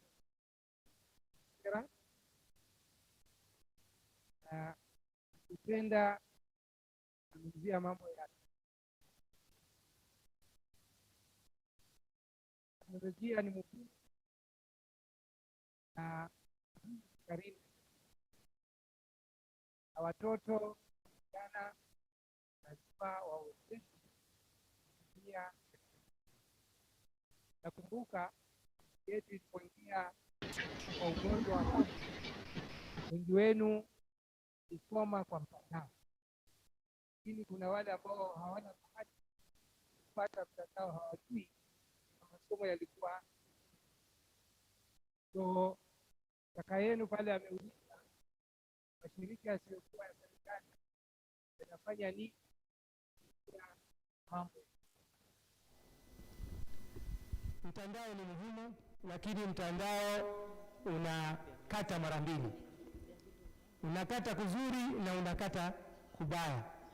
Kuzuri kwa sababu teknolojia hususan ya mtandao ni muhimu kwa watoto na jamii nzima, kwa sababu inasaidia mawasiliano, masomo na kuelewa, na hiyo ndiyo dunia ya leo. Lakini pia mtandao una athari zake. Umuhimu ni ile ambayo tunasema online child sexual abuse and exploitation. Na ikiwa hatutachunga hiyo, itaharibu maadili na mienendo ya jamii zetu, na jamii mjue ni watoto. Kwa hivyo tunafanya nini? Kwa mfano Child Fund na washirika wote wa joining forces tuko na miradi ya kusaidia watoto kuelewa uzuri wa teknolojia na athari zake, ili tuwaonyeshe ya kwamba unaweza kutumia teknolojia namna gani kwa manufaa yako na manufaa ya jamii, lakini pia ujiathari ili usiweze kudhulumiwa kimtandao. Kwa hivyo hiyo ni muhimu, na hilo ni jambo ambalo tunafanya. Tunatembea kwa mashule tukiweza kuelimisha, na ikiwa uko kwa shule ambao pengine mnataka usaidizi kuja kusoma zaidi mambo ya mtandao na athari zake, mtatueleza ili tuje tusaidiane na walimu wenu kwenye mambo hayo. Na naamini serikali pia imesimama chonjo kwa jambo hilo, na kuna sheria zinatungwa, the online sexual online technology use. Serikali ipo na shirika letu la mawasiliano, Communication Commission of Kenya, pia wanajizatiti. Hata kuna kitabu rahisi kwa watoto kinaitwa The Cop, The Online Cop. Mnaenda huko mnaweza kusoma hivyo vitabu na vitawasaidia jinsi ya kujilinda na athari mbaya ya mitandao. Asanteni.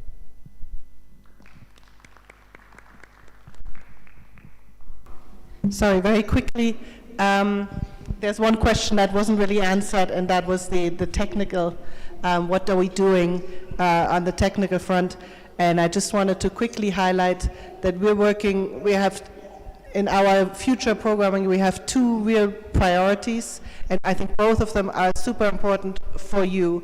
One is called digitalization, and that's where the technology is coming in.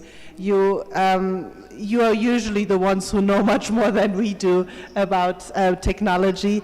Kenya is such an innovative hub for technology, and so for us this was a no-brainer that our new programming very much focuses on how can we make sure that Kenya doesn't get left behind on the digitalization front, and that will be important both in future jobs, but it's also important of people asking about what are we doing in the remote areas? How can we connect the remote areas to be part of Kenya, to be part of the conversation?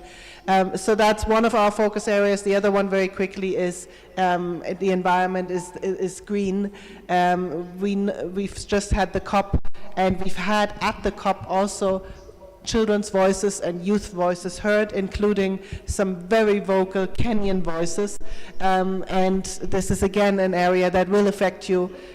We know that it's affecting already Kenya today, and it will continue to affect Kenya in the future. So those are two areas that we really will work with the government and with the actors on the ground to make sure that you also benefit from that. And thank you. Before please, I ask you,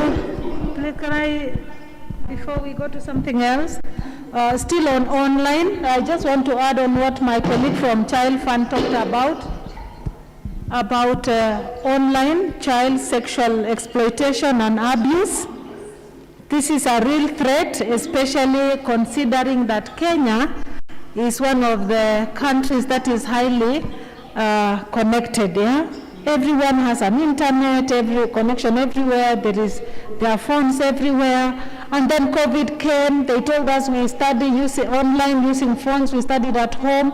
Now that is the danger that we are facing as the children of Kenya currently: online sexual exploitation and abuse.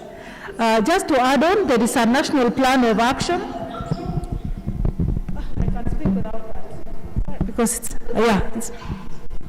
there is a national plan of action just awaiting to be launched.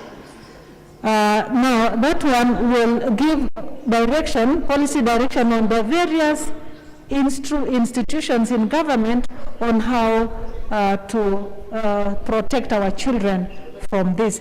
But now, even as we remember this day, children, let us know that with technology that is getting more and bigger, we are not going back to analog.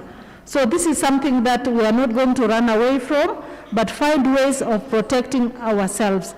You need to recognize when there is somebody abusing you when you go into the internet. For example, you will get somebody telling you, I'm your friend, can we meet over here? Then you keep on chatting and you've never met them. Then they'll tell you, oh, can we meet? Like that story of a girl who was told, let us meet in Mombasa. She just finished her exams and went to Mombasa. This is a real threat. This is somebody that you have known. When you notice such things, you stop going to those sites. In fact, when you access the internet, just go to something educational that is going to help you. That is how you are going to protect yourself as we do our part as government to protect. Do you know that there are people in our country who are listening to the radio or throughout the night to hear if there is anything bad being spoken? There are others who are just watching channels to see if there is anything bad coming, so that when it's there, when they see, they stop it. That is the work of CAK, and that is the work of the Film Corporation of Kenya. So this is a new monster that is coming. It wants to swallow our children, and we are up to the task as a government to do our best with our development partners, but we also want you to recognize when you feel somebody is talking to you. All the time, I know we used to be told, sometimes we say, these are my private parts, don't touch them, you know, that is what we tell each other. But now, even in the internet, somebody will tell you, can you all take a photo of your private parts? Can you post it? You see, they have not even touched you, but you have already, that is exploitation. And then sometimes, because of poverty, our people, those who are caregivers can take a photo. So don't let anyone take nude photo of you, of your private parts. So I hope today these are some of the things that we are going to take as we mark this day of the World Children's Day. That one of the things we know is there is a new threat. There is a new monster roaring into town in the name of internet, digital. Yeah, what we're calling now online child sexual exploitation and abuse. I thank you. I know I've taken so much time. Just before we finish, Dr. Margaret wanted to answer a question, so Doctor, you can take over.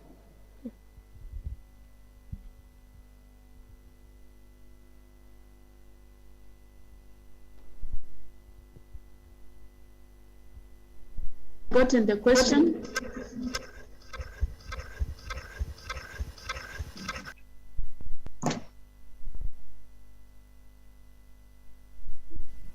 Hello, can I have the question again?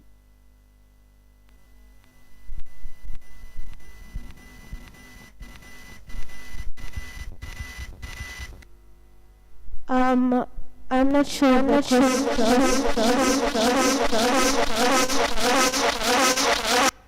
But one of the question was, how can you help us children to stop drug abusing and dropping out of school? Was that the question?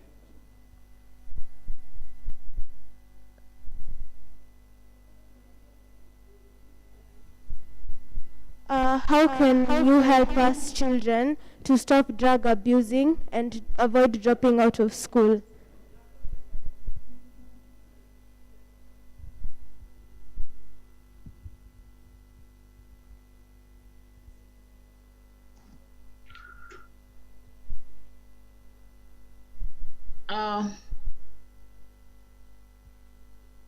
I believe that question probably should be answered by somebody else. I was expecting a question related to budgets. Can we have somebody who deals with that matter to address the question, please? Who wants to answer a question? So we assumed because you are the only panelist online, we thought you are the one. So if there's any other person online who wanted to respond to a question before we go to questions.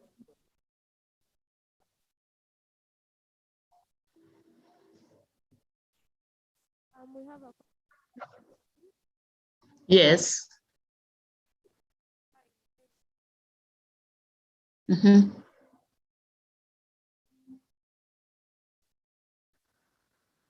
Yes. Mm-hmm.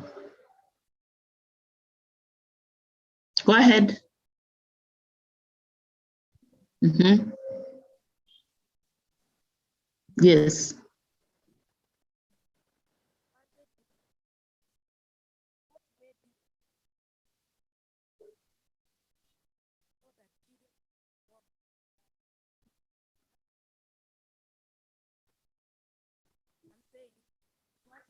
Yes.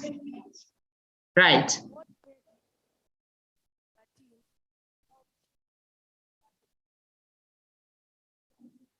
Okay, thank you very much, Acheng.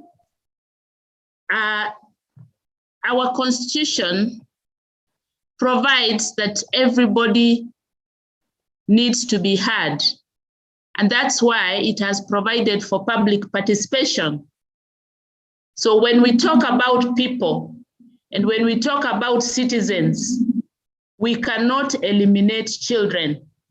So that tells you that if we must have public participation, then we must have everyone's voice. So children are part of the people, are part of the citizens. But we have noticed that every time we have public participation forums, there is nobody either bringing along the children to participate or telling us what the children have said about their needs. So it is very important going forward that we have the schools, the parents, and all those who interact with the children, listening to the children and bringing over their voices when there is participation. This is, for instance, if they are in school. But if they are not in school, every so often we want to hear the children speaking for themselves and saying what they would like to happen in the budget. Thank you.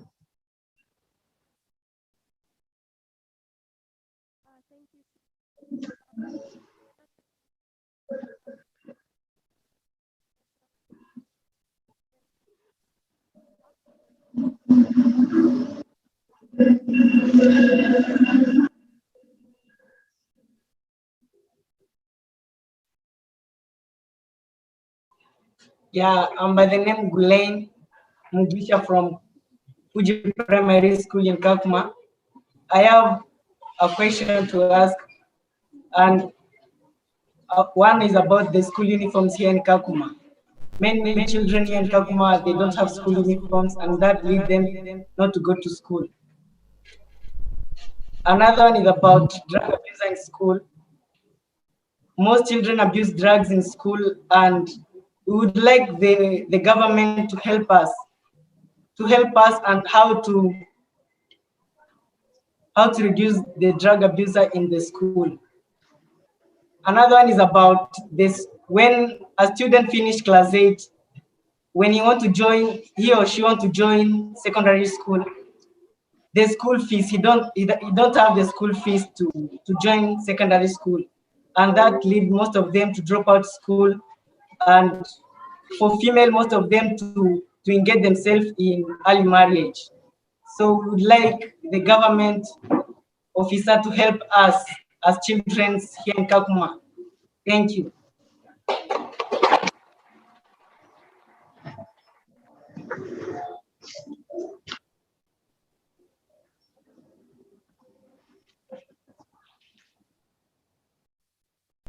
To ask questions. The children from Busia.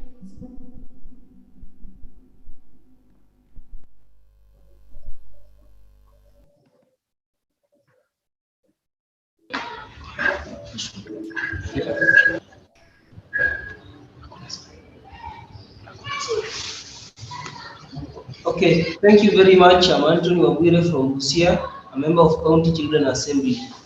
Now, my question to the panelists is this one here. The majority of the schools are being burnt down by the children, who in return, upon realization, they are really harassed and sometimes tortured by maybe those people in law that are implementing the law. Now, as it have been highlighted by one of the panelists, that we as children, we have some of the protocols on which we should be handled with. Now, what are you doing as the ministry to ensure that these children are at least handled with a lot of care, and also they get their rights well? And then the second question on my side is that majority of we as children, when maybe we have gone against the laws, we are sometimes being harassed not only at the community level, but also in some of the government institutions where we are supposed to be cared for. What are you doing at the ministry to ensure that any child who is realized upon that have gone against the law is being handled with a lot of care and also pampered in the correct way, of which their rights are being also put in consideration? Thank you.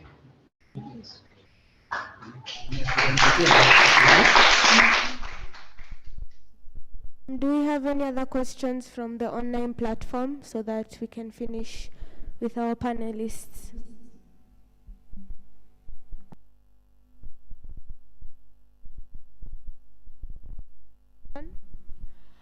Hi, my name is Christine Jerry from Korogocho, and my issue is that of early marriages. My suggestion is that if anyone is caught, he or she must be punished.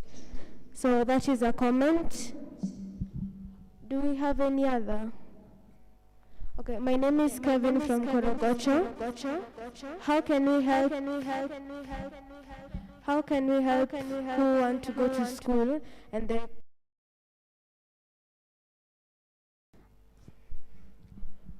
Any other questions from Busia or Kakuma or from those who have joined online?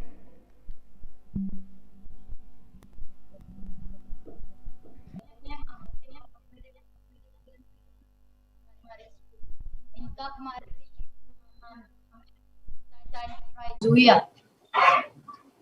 need boarding schools into the camp to the reducing early marriage and pregnancy in the camp. Example, let me start with child abuse. In the world, we have some parent was not a good parent. For example, let me say a parent who lives with a child who is not her child. Even though you live with a child who is not your child, don't abuse with him bad things. All of us, we know every child has right to live, to learn, also to be happy.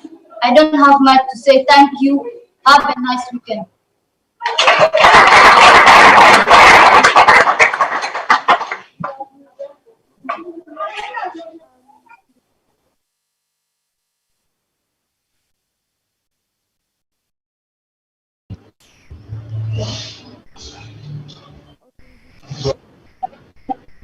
My name is Lisa.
And go to higher education, there is Higher Education Loans Board.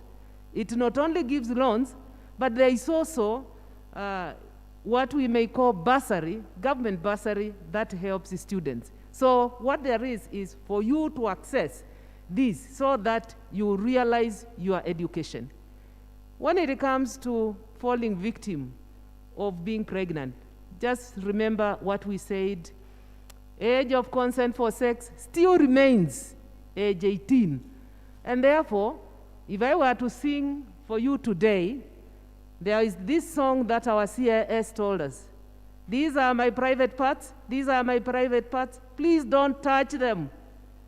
You should tell people, don't touch my private parts. Let us be the ones to chill. There was this thing going on about chilling. I think Kenyan children, time has come for us to chill. There is a time for everything. There is a time to go to school, a time to get married, and a time to enjoy all those other fruits of grown-ups. When we are children, let us remain children. Thank you.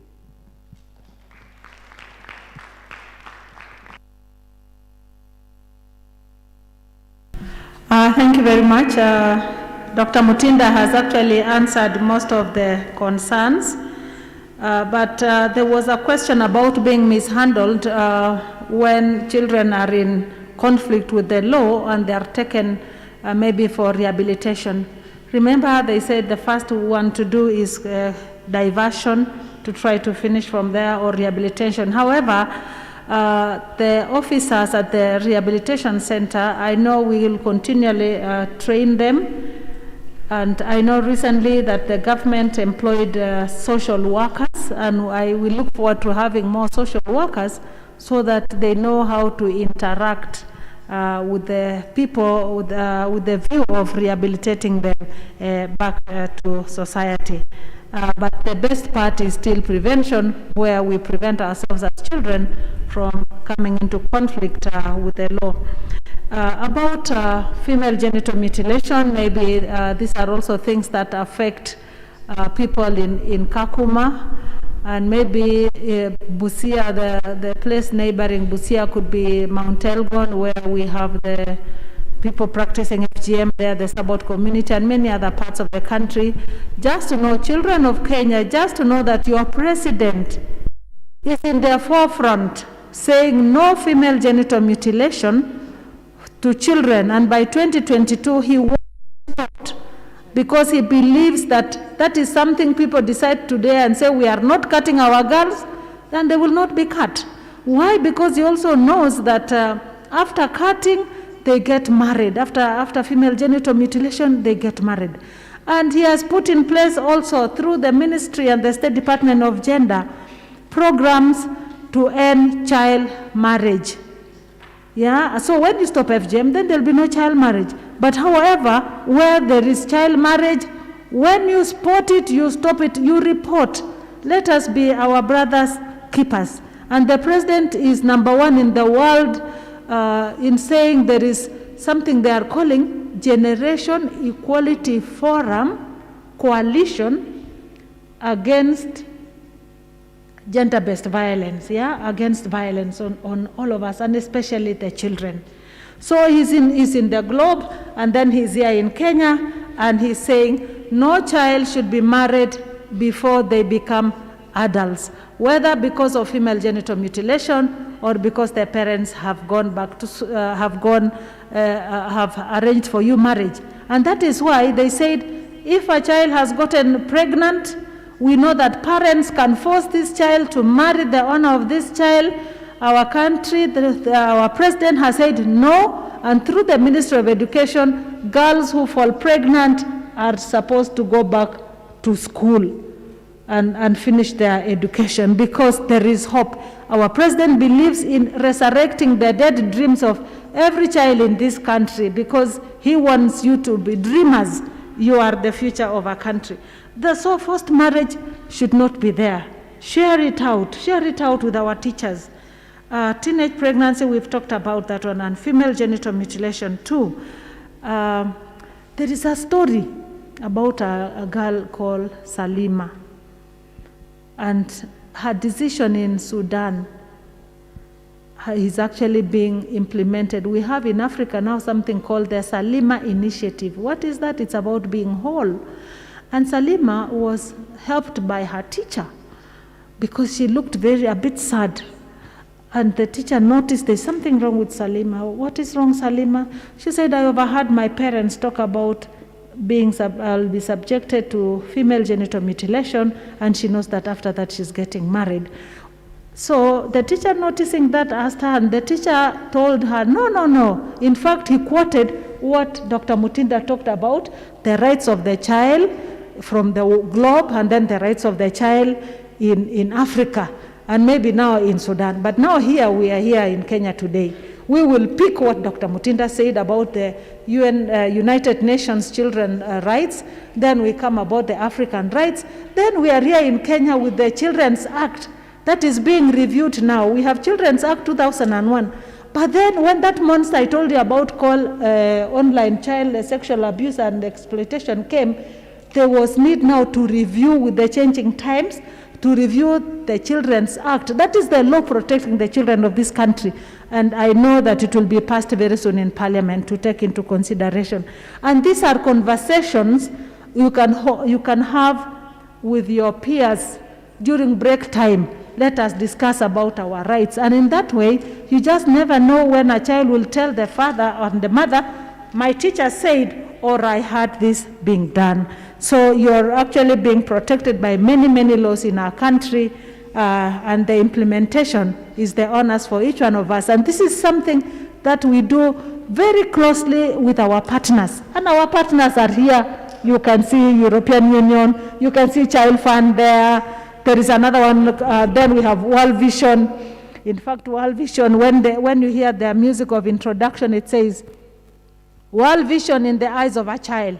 What is World Vision? Then we have UNICEF. And that is why we have children's officers from the national government up to the devolved unit. That is what we have.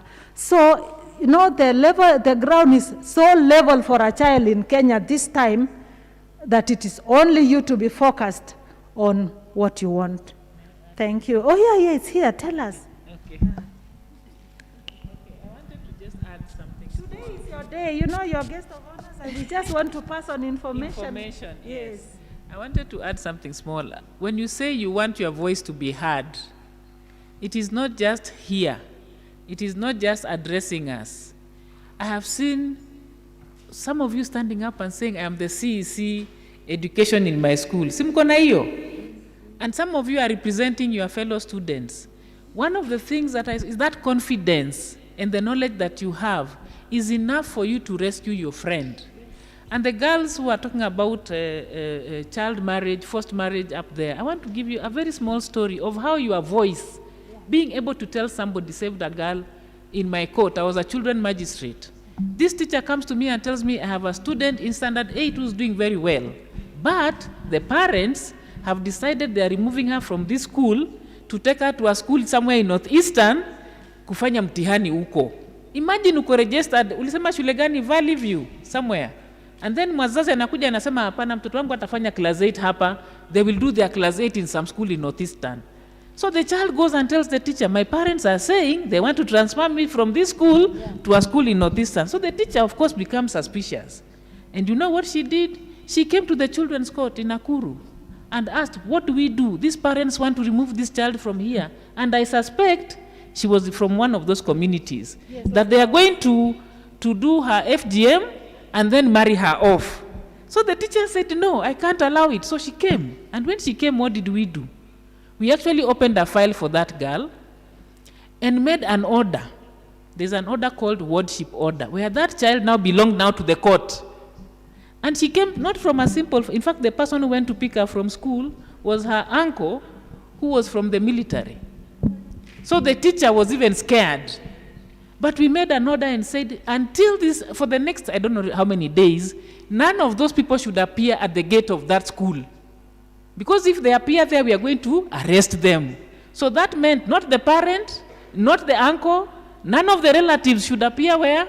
Anywhere near that school. So that this girl could sit her class 8 and then the school would be able to support her. So when they heard, because they were told the court has made an order, the child does not belong to you now anymore. The child belongs to the court until further orders. What am I saying? Speak. Yes. Tell the next person. If your friend tells you something is happening to me at home and I'm afraid to say, tell them I can tell somebody who will not say you told me. Are we together? Because sometimes the fear is utasema and then itasema ulisema. Please learn to be able to tell the next person who trusts you, the next child, who trusts you, to tell them, actually I can tell somebody, but I will not say you told me. And when you come and tell me or the next, tell them. And Ogopa, they are afraid to be known that they're the ones who reported. And people know they can actually do it in such a way that ni kama siri, you know, until somebody comes and they say we heard from somewhere.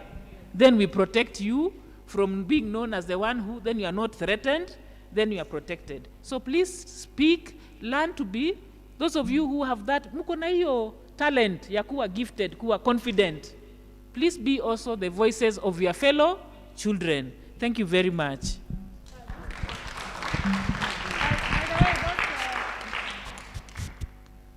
By the way, those who are under threat of being married, run to the nearest chief's office because they have expressed orders from the national government to protect you. Go and report and stay there that you are under threat. And I know that the judicial system also is very, very kind to our children. They take it as a priority. They will make those, your parents, to come and swear to keep the peace and ensure they are not touching you. And you will still stay at home, but your parents will not touch you because somebody is watching the state. Thank you. Thank you so much. Thank you so much, children, for staying until now. And the panelists, thank you for answering those burning questions. Those were amazing. I would like us now to stand up, if we can stand up, and welcome our chief guest to CIS, Lina Chebi, to give a speech. Let's give her a round of applause. You may have your seats.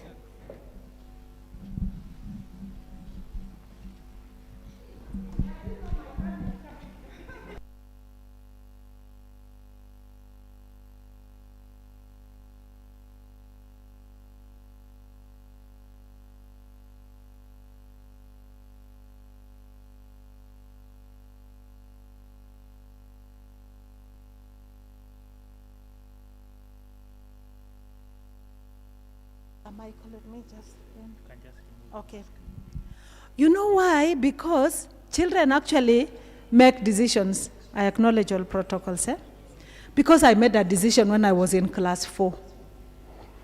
The stories we are telling you over here that talk to your friend next or talk to your teacher, it's because they will help you to start dreaming. And the world belongs to dreamers. Can you imagine how KICC was built? Somebody must have closed their eyes and scribbled and drew until they said, oh, that's how we got skyscrapers. Somebody saw a bird and started dreaming until they invented the plane. Hello, are we together? Yeah, so stories will make us to start dreaming. When somebody tells you you are building castles in the air, don't take it negatively. In fact, actually, you're building castles in the air because you know where you're going. And once you have built those castles, you know what happens? You'll just be walking towards that castle. In your mind is full of where you want to go. And that is what the government of Kenya has done by saying every child must go to school, because that's where we want to nurture those dreams of yours when you are in school, and that is why it is compulsory. So one day, once upon a time when I was in class 4, my teacher came to school. He came and he started drawing a vehicle. You are in Nairobi, but there are people who may not have seen a vehicle. Yeah. So when he drew that vehicle, he told us this vehicle is for helping you to reach quickly. Are we together? Yeah, you don't have to walk and get tired. You don't have to carry your luggage and get tired. You can reach quickly and the vehicle can carry for you. Then I started dreaming. So I can have a vehicle, so I don't have to carry, in my place we carry things on our back. Those in Kisumu, they carry on their heads. Sometimes I see those in the northeastern, when they are told to go and bring water, they put in this danger 20 liter and they keep on kicking it, or they pull it along because they are supposed to carry water. Then my teacher said, it's only when somebody is educated that they are able to buy their own car and then they can go. So that is how I started dreaming about a car. And then I start saying now, what will stop me from getting a car? I'm a girl child. Letting the boys touch my private parts, I think might stop me from getting a car. Don't you think so? Yeah. So I said, they're not going to touch my private parts. So I continued like that. Then I came across, another monster, which is like now online, which is now digital online. I came across another one called female genital mutilation. Wow! I ran away. Until now I reached where I am. I escaped it because it was going to stop me from getting my car. Now, what dreams do we have as children? One of the things why we mark today is to just share and inspire one another and share stories to make people start dreaming and thinking. So that story I was telling you about Salema is a girl in Sudan. And now the whole of Africa is implementing Salema initiative. It means being whole, being complete, reaching your self-actualization. That is what Salema is all about. And it started with this girl just telling her teacher, teacher, I heard that my parents were telling me I'm going to see the old lady, and I know that after seeing this old lady, I will be cut and I will be married, but I don't want. And that is what we are doing as the government of Kenya. And that is what our president is saying, that girls from communities who are practicing female genital mutilation should be allowed to be whole, so that they can realize their God-given potentials, that the level ground for the children of Kenya is equal for all of them, whether from FGM practicing communities, where there is a lot of child marriage, where there is these issues of defilement. And that is why I said there are people who are all the time listening what's being said on radio, people who are all the time watching what is said on television. We have now somebody who is like a watchdog now to ensure that everyone is doing the right thing for the children of this country. And then the government is saying, partners, come, let us work together. I have some work I want to do for my children, and I'm not able to do alone. So we work together with those institutions. What is your work as a child right now? You're very lucky. The Children's Act is there. You don't need to run away from home because they want to cut you or they want to marry you off early. The chiefs are the eyes of the president on the ground. Even the Council of Elders. The other day, March this year. Hello, am I still with you? March this year, the president went all the way to Samburu. And then he went and sat down with the Samburu elders. And he told them, what does it take you to stop cutting the Samburu girls? Because after cutting, they get married. And the Samburu elders said, okay, we declare today we want to bless them, because the children were feeling, okay, I'm being disobedient, I don't want to disobey the elders of my land. But now the elders of their land have agreed with the president that they can actually obey the laws of the whole world, where they're saying no cutting of girls. So you can see this is the best time to be a child in Kenya, because the country is just protecting you, the president is protecting you, everybody. Don't we feel we could grow young again? And just enjoy this? Wow. Okay. Hello, am I still with you? Then I would just sing, a girl child can do what a boy child can do. Can we sing that one? A boy child. Let's stand up. A boy child can, no, a girl child. Or the boys now. Both of them. Okay. A boy child can do what a girl child can do. Hey, shake a little bit. We are tired of sitting down. Hey.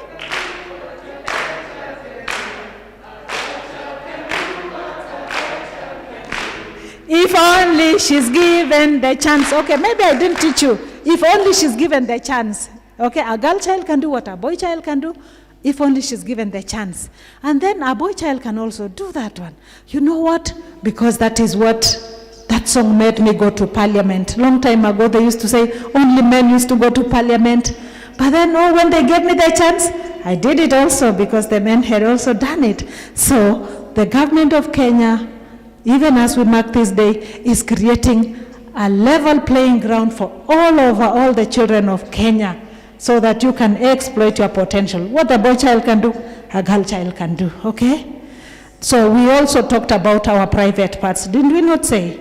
Yeah, no one should touch them. And now they want to touch our private parts online. We are not going to allow. When somebody tells you, follow this link, stop it.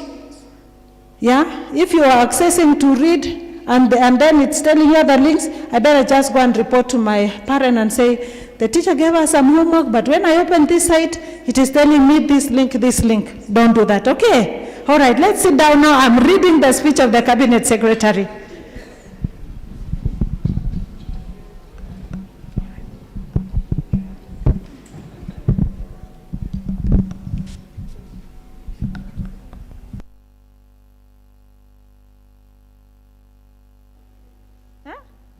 Okay, wow.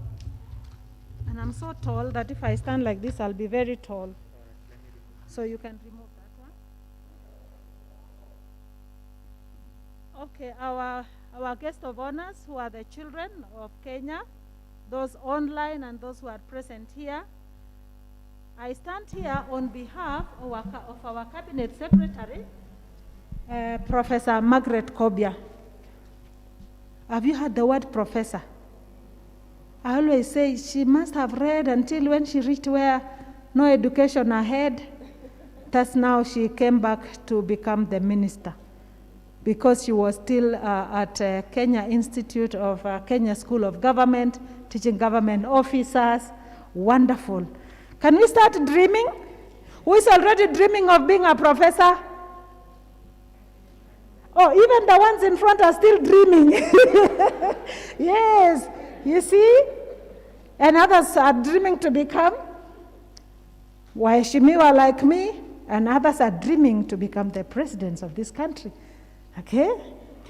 So I stand here on behalf of our Cabinet Secretary, Professor Margaret Kobia. And even I know the PS in charge of the Children's Services. He's called Mr. Nelson Marwa.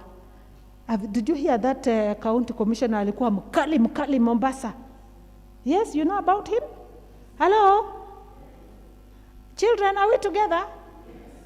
Who has heard about Nelson Marwa when he was a county commissioner in Mombasa? I can also become a county commissioner. Alikuwa mkali. Anasukuma watoto waende shule. That's why I'm saying the chief, the DO who is ACC, the DCC, the county commissioner, up to Professor Makoha.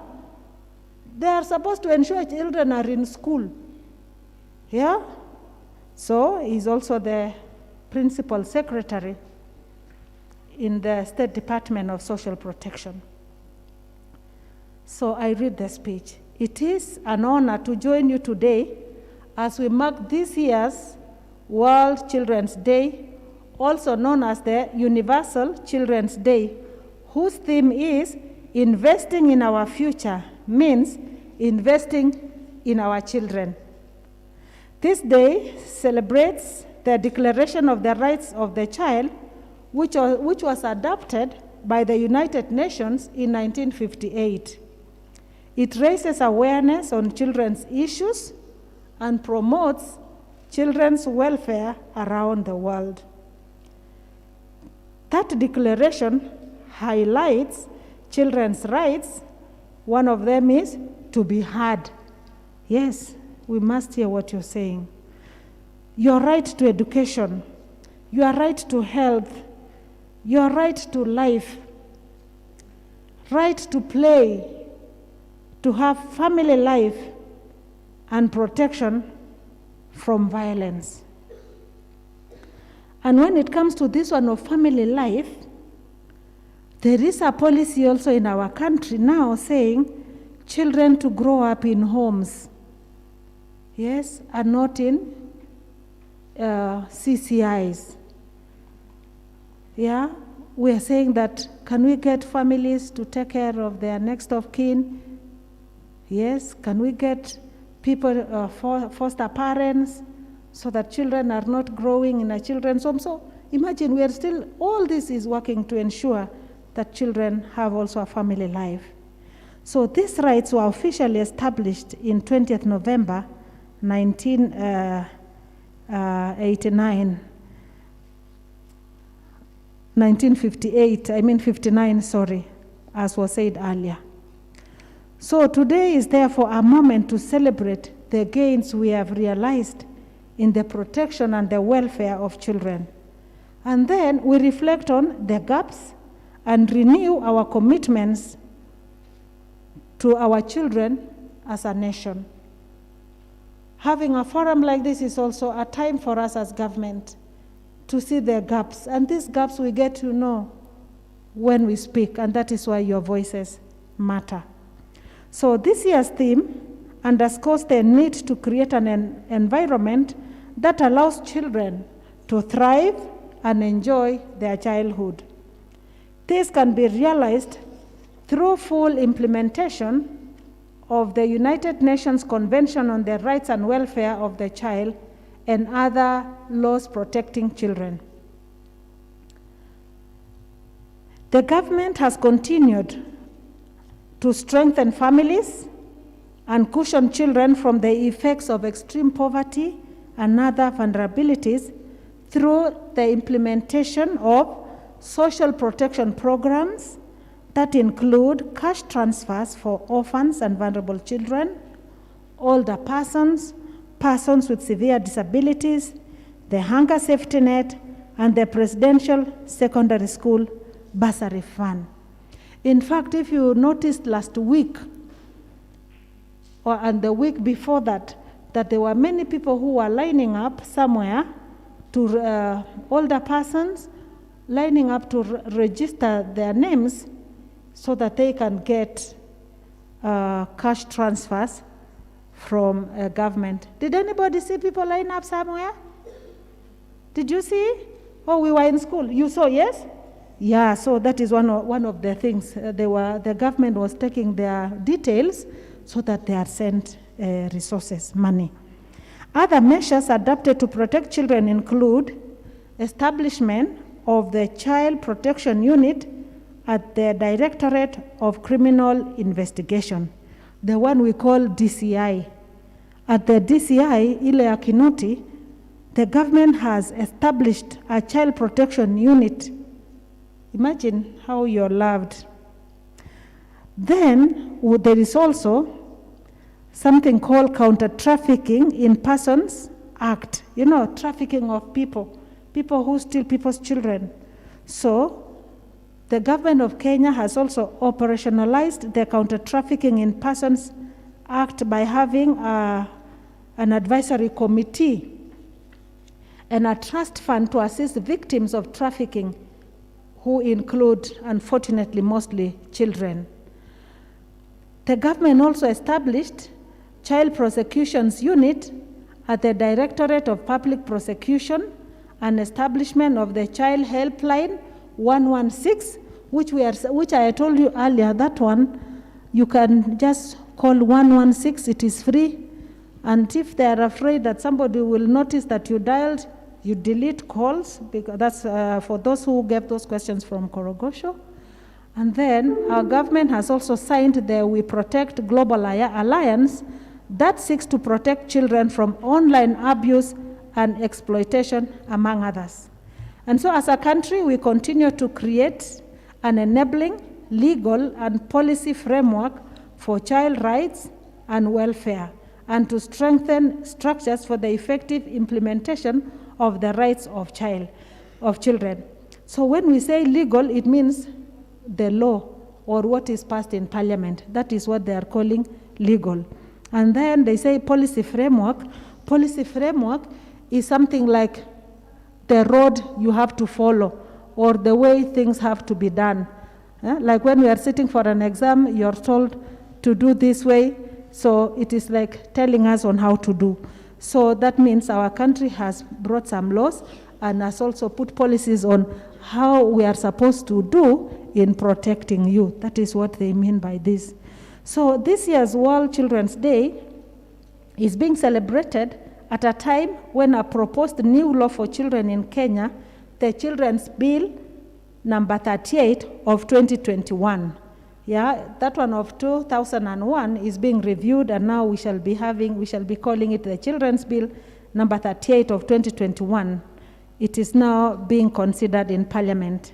The enactment and implementation of this new law will go a long way in scaling up the progressive realization of the rights of all children in Kenya. It is my hope that this bill will be passed into a new law before the end of the current Parliament.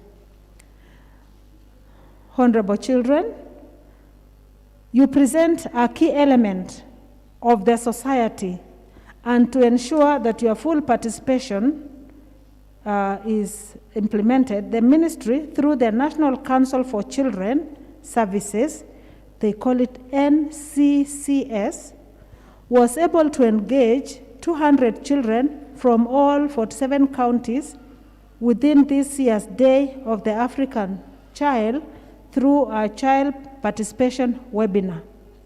The children were able to interact with child protection experts from both state and non-state actors. Now, when we say non-state actors, those are like, faith-based organizations, ile group ya kanisa. We have civil society organizations, or we have community-based organizations. Those groups who always meet, even the government talks with them to hear, because they are within the community. And then when they say non-state actors are people like World Vision here. You are a non-state actor, but you are acting on behalf of our children. And then we have the Child Fund, then we have also partners like the EU. This is what they mean. It means the government is working with so many people who are always in touch with us. So we have known what are non-state actors are. Yes, we know them. Hello? I'm not going alone. Are we together? Now we know what are non-state actors. Yeah, even Mtoto News. Yeah, he's a non-state actor informing us. So during that webinar, the children raised a number of issues, and one of them was violence against children, children connected to the streets, access to justice, birth registration, and access to education, clean water, and affordable health services, as well as being included or participation in whatever is discussed concerning you. And those are things I think we really try to raise as panelists here. So these issues were presented through a memorandum in which the children requested the government and other stakeholders in the child protection sector to address them to ensure children in Kenya fully enjoy their rights. You know, you gave us that one in June, and I know that every institution or government institution was given that memorandum to see what they are doing. If, for example, if we talk to the justice system, they'll tell you this is what we are doing. And if you ask like us or the Minister of Education, they will say all girls who got pregnant have gone back to school. And if you talk to us as the ministry, we shall say we have a national plan of action against online sexual abuse for children. So we are still working on it, and I am sure soon and very soon you will find that all those issues that you raised have been answered. We also launched the Spot It, Stop It campaign last month. All these are answering what you raised, like when you talked about violence against children in your memorandum. And working with our partners, we launched that Spot It, Stop It. And we want to also thank our partners because they also went ahead to train the teachers so that when they spot you not being yourself, they stop it. And how do they stop it? By getting to know what is that which is disturbing you, and they see how do they find redress or support you on that. So, as a ministry, it's because we have shared all the issues you raised with the key government ministries, departments, and agencies in order for them to take action and provide progress made in addressing those concerns.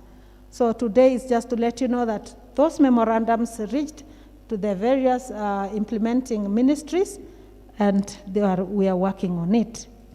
So as a ministry, we are continuously rolling out the public behavior change campaign on violence against children, which I had said it's called Spot It and You Stop It, to increase awareness among children, families, communities, and the general public on what is violence against children and what child protection entails in order to instigate positive social and behavioral change towards ending violence against children in Kenya. In addition, we are also disseminating the National Prevention and Response Plan on Violence Against Children, which provides guidance to various ministries, departments, and agencies on how to integrate various strategies and actions in their annual plans and budgets for prevention and response to various forms of violence against children. So you heard Dr. Mutinda tell us that she's a watchdog. Yeah, that National Gender and Equality Commission. Now, they're the people to see if we have said we are integrating strategies in our actual plans and budgets on how to prevent the children. She's there watching, I'm telling you, watching with a what do you call this thing?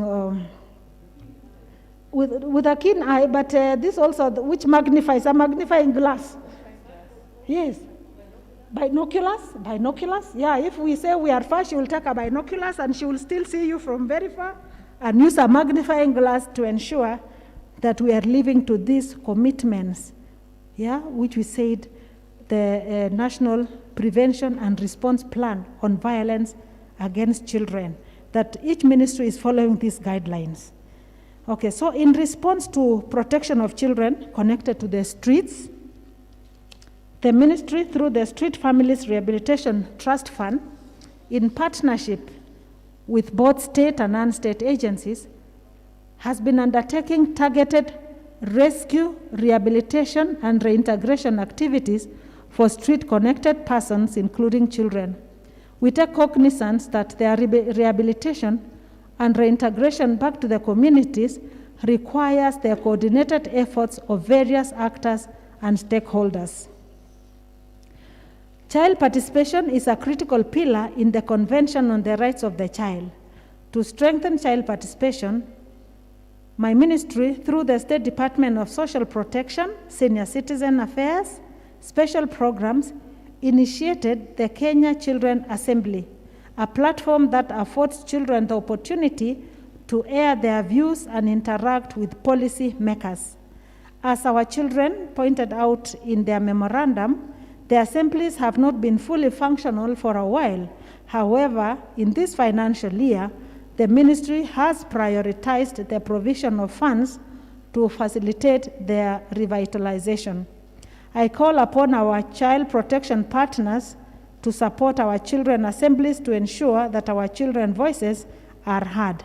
And as I conclude, I want to assure our children that the government, your government, is continuously putting in place robust measures to strengthen and safeguard your rights and your welfare. I sincerely appreciate our partners for committing both human and financial resources towards child protection in our country. And on behalf of the ministry, I wish to thank the Joining Forces Alliance for the Children in Kenya for organizing this event and bringing together experts, policy makers, and civil society organizations that work for the children of Kenya. My appeal to all of us is to work together as we all seek to protect and serve the children in our great nation, Kenya. I thank you and God bless.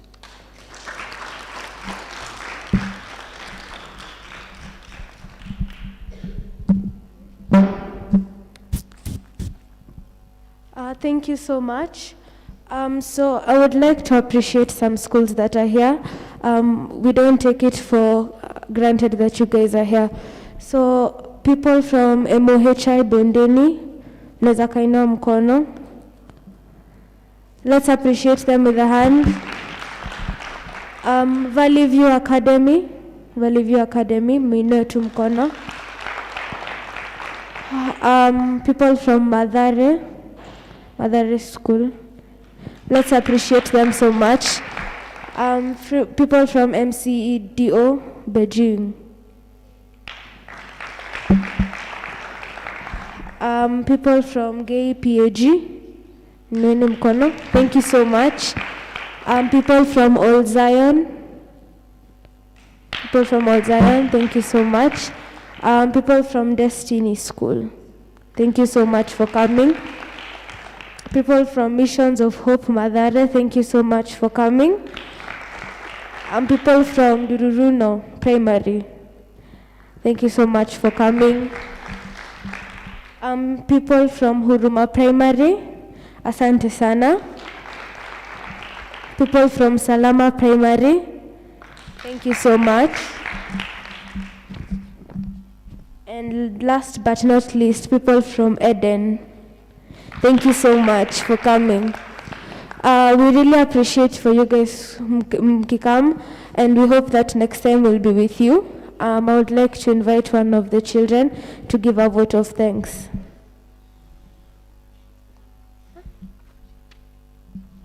Also the online team, thank you so much for joining. We don't take it for granted. Yeah, welcome.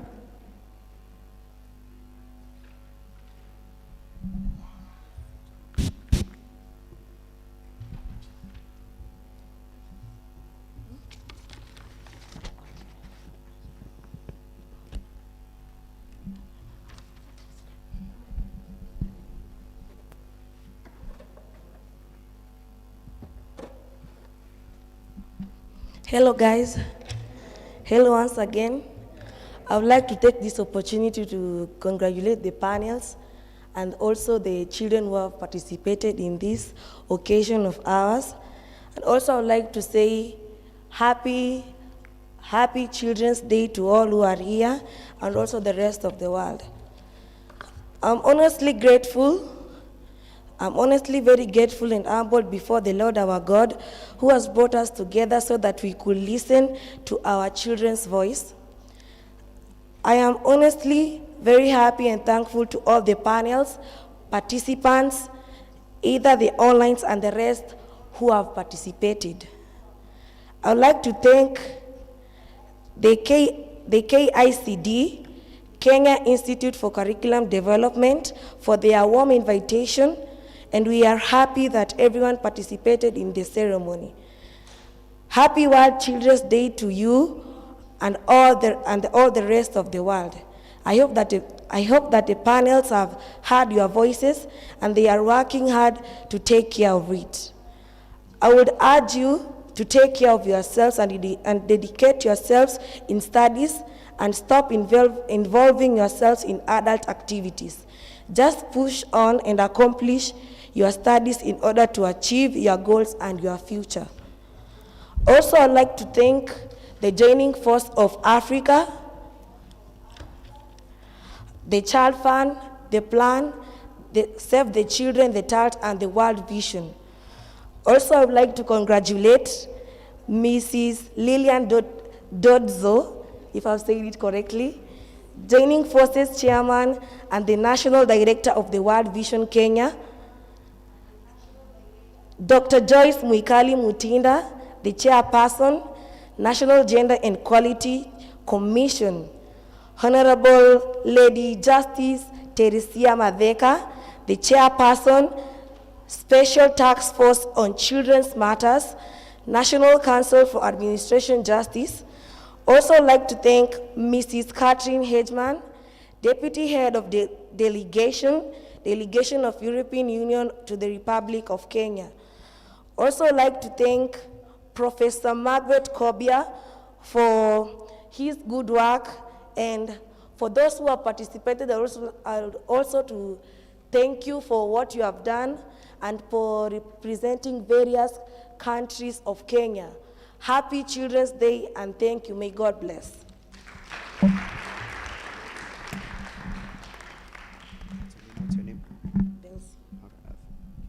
Thank you very much, Belsi, for that very good vote of thanks. And that's this is our day, and that's why she had to step up there, because she's representing all of us as children, right? So before we now go to the closing prayer, I would love us to appreciate what we've done today. I want us to appreciate the panelists, to appreciate each other. So first of all, I'd love us to now give a good applause to the panelists, right? So this is how we're going to clap it. We're going to go 1, 2, 3, 4, 5. 1, 2, 3, 4. 1, 2, 3. 1, 2, 1. Right? Cindy? Okay, let's go. 1 in 3, 2, 1, go. 1, 3, 4. 1, 2, 3, 4. 1, 2, 3. 1, 2, 1. That was for you, panelists. Thank you very much.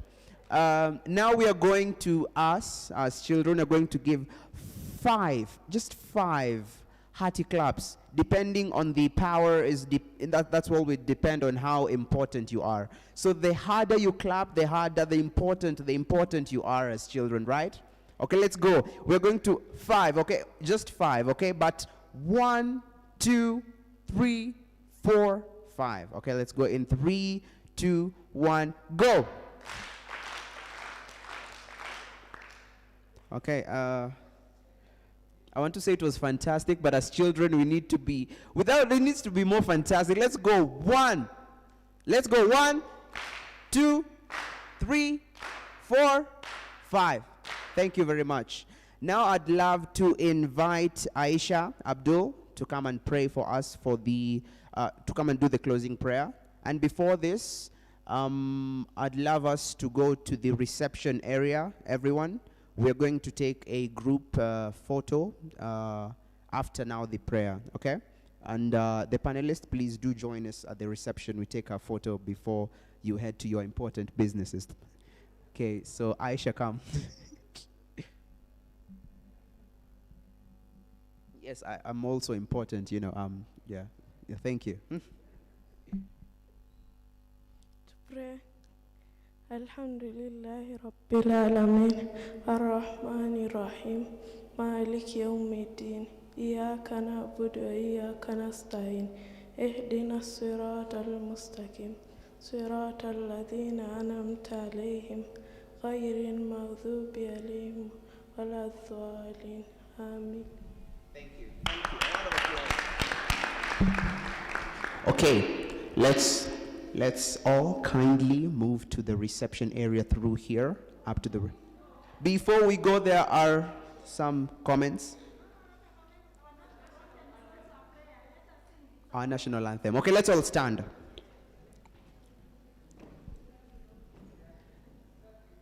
Okay, our technical team, is there a way we can get the national anthem, or we just sing as children? We just sing. Okay. We are going to sing the Kiswahili national anthem. Okay, are we ready? Let's stand on attention.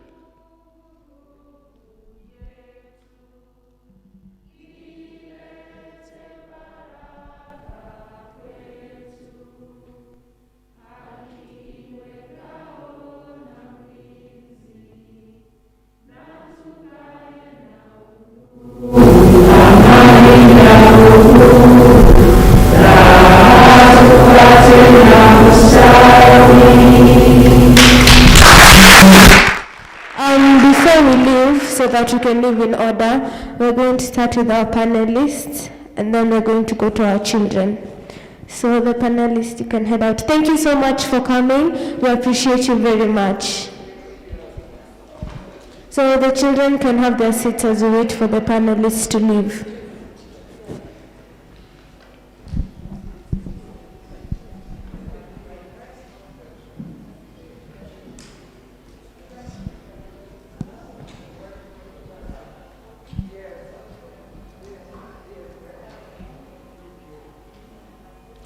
So we're going to start with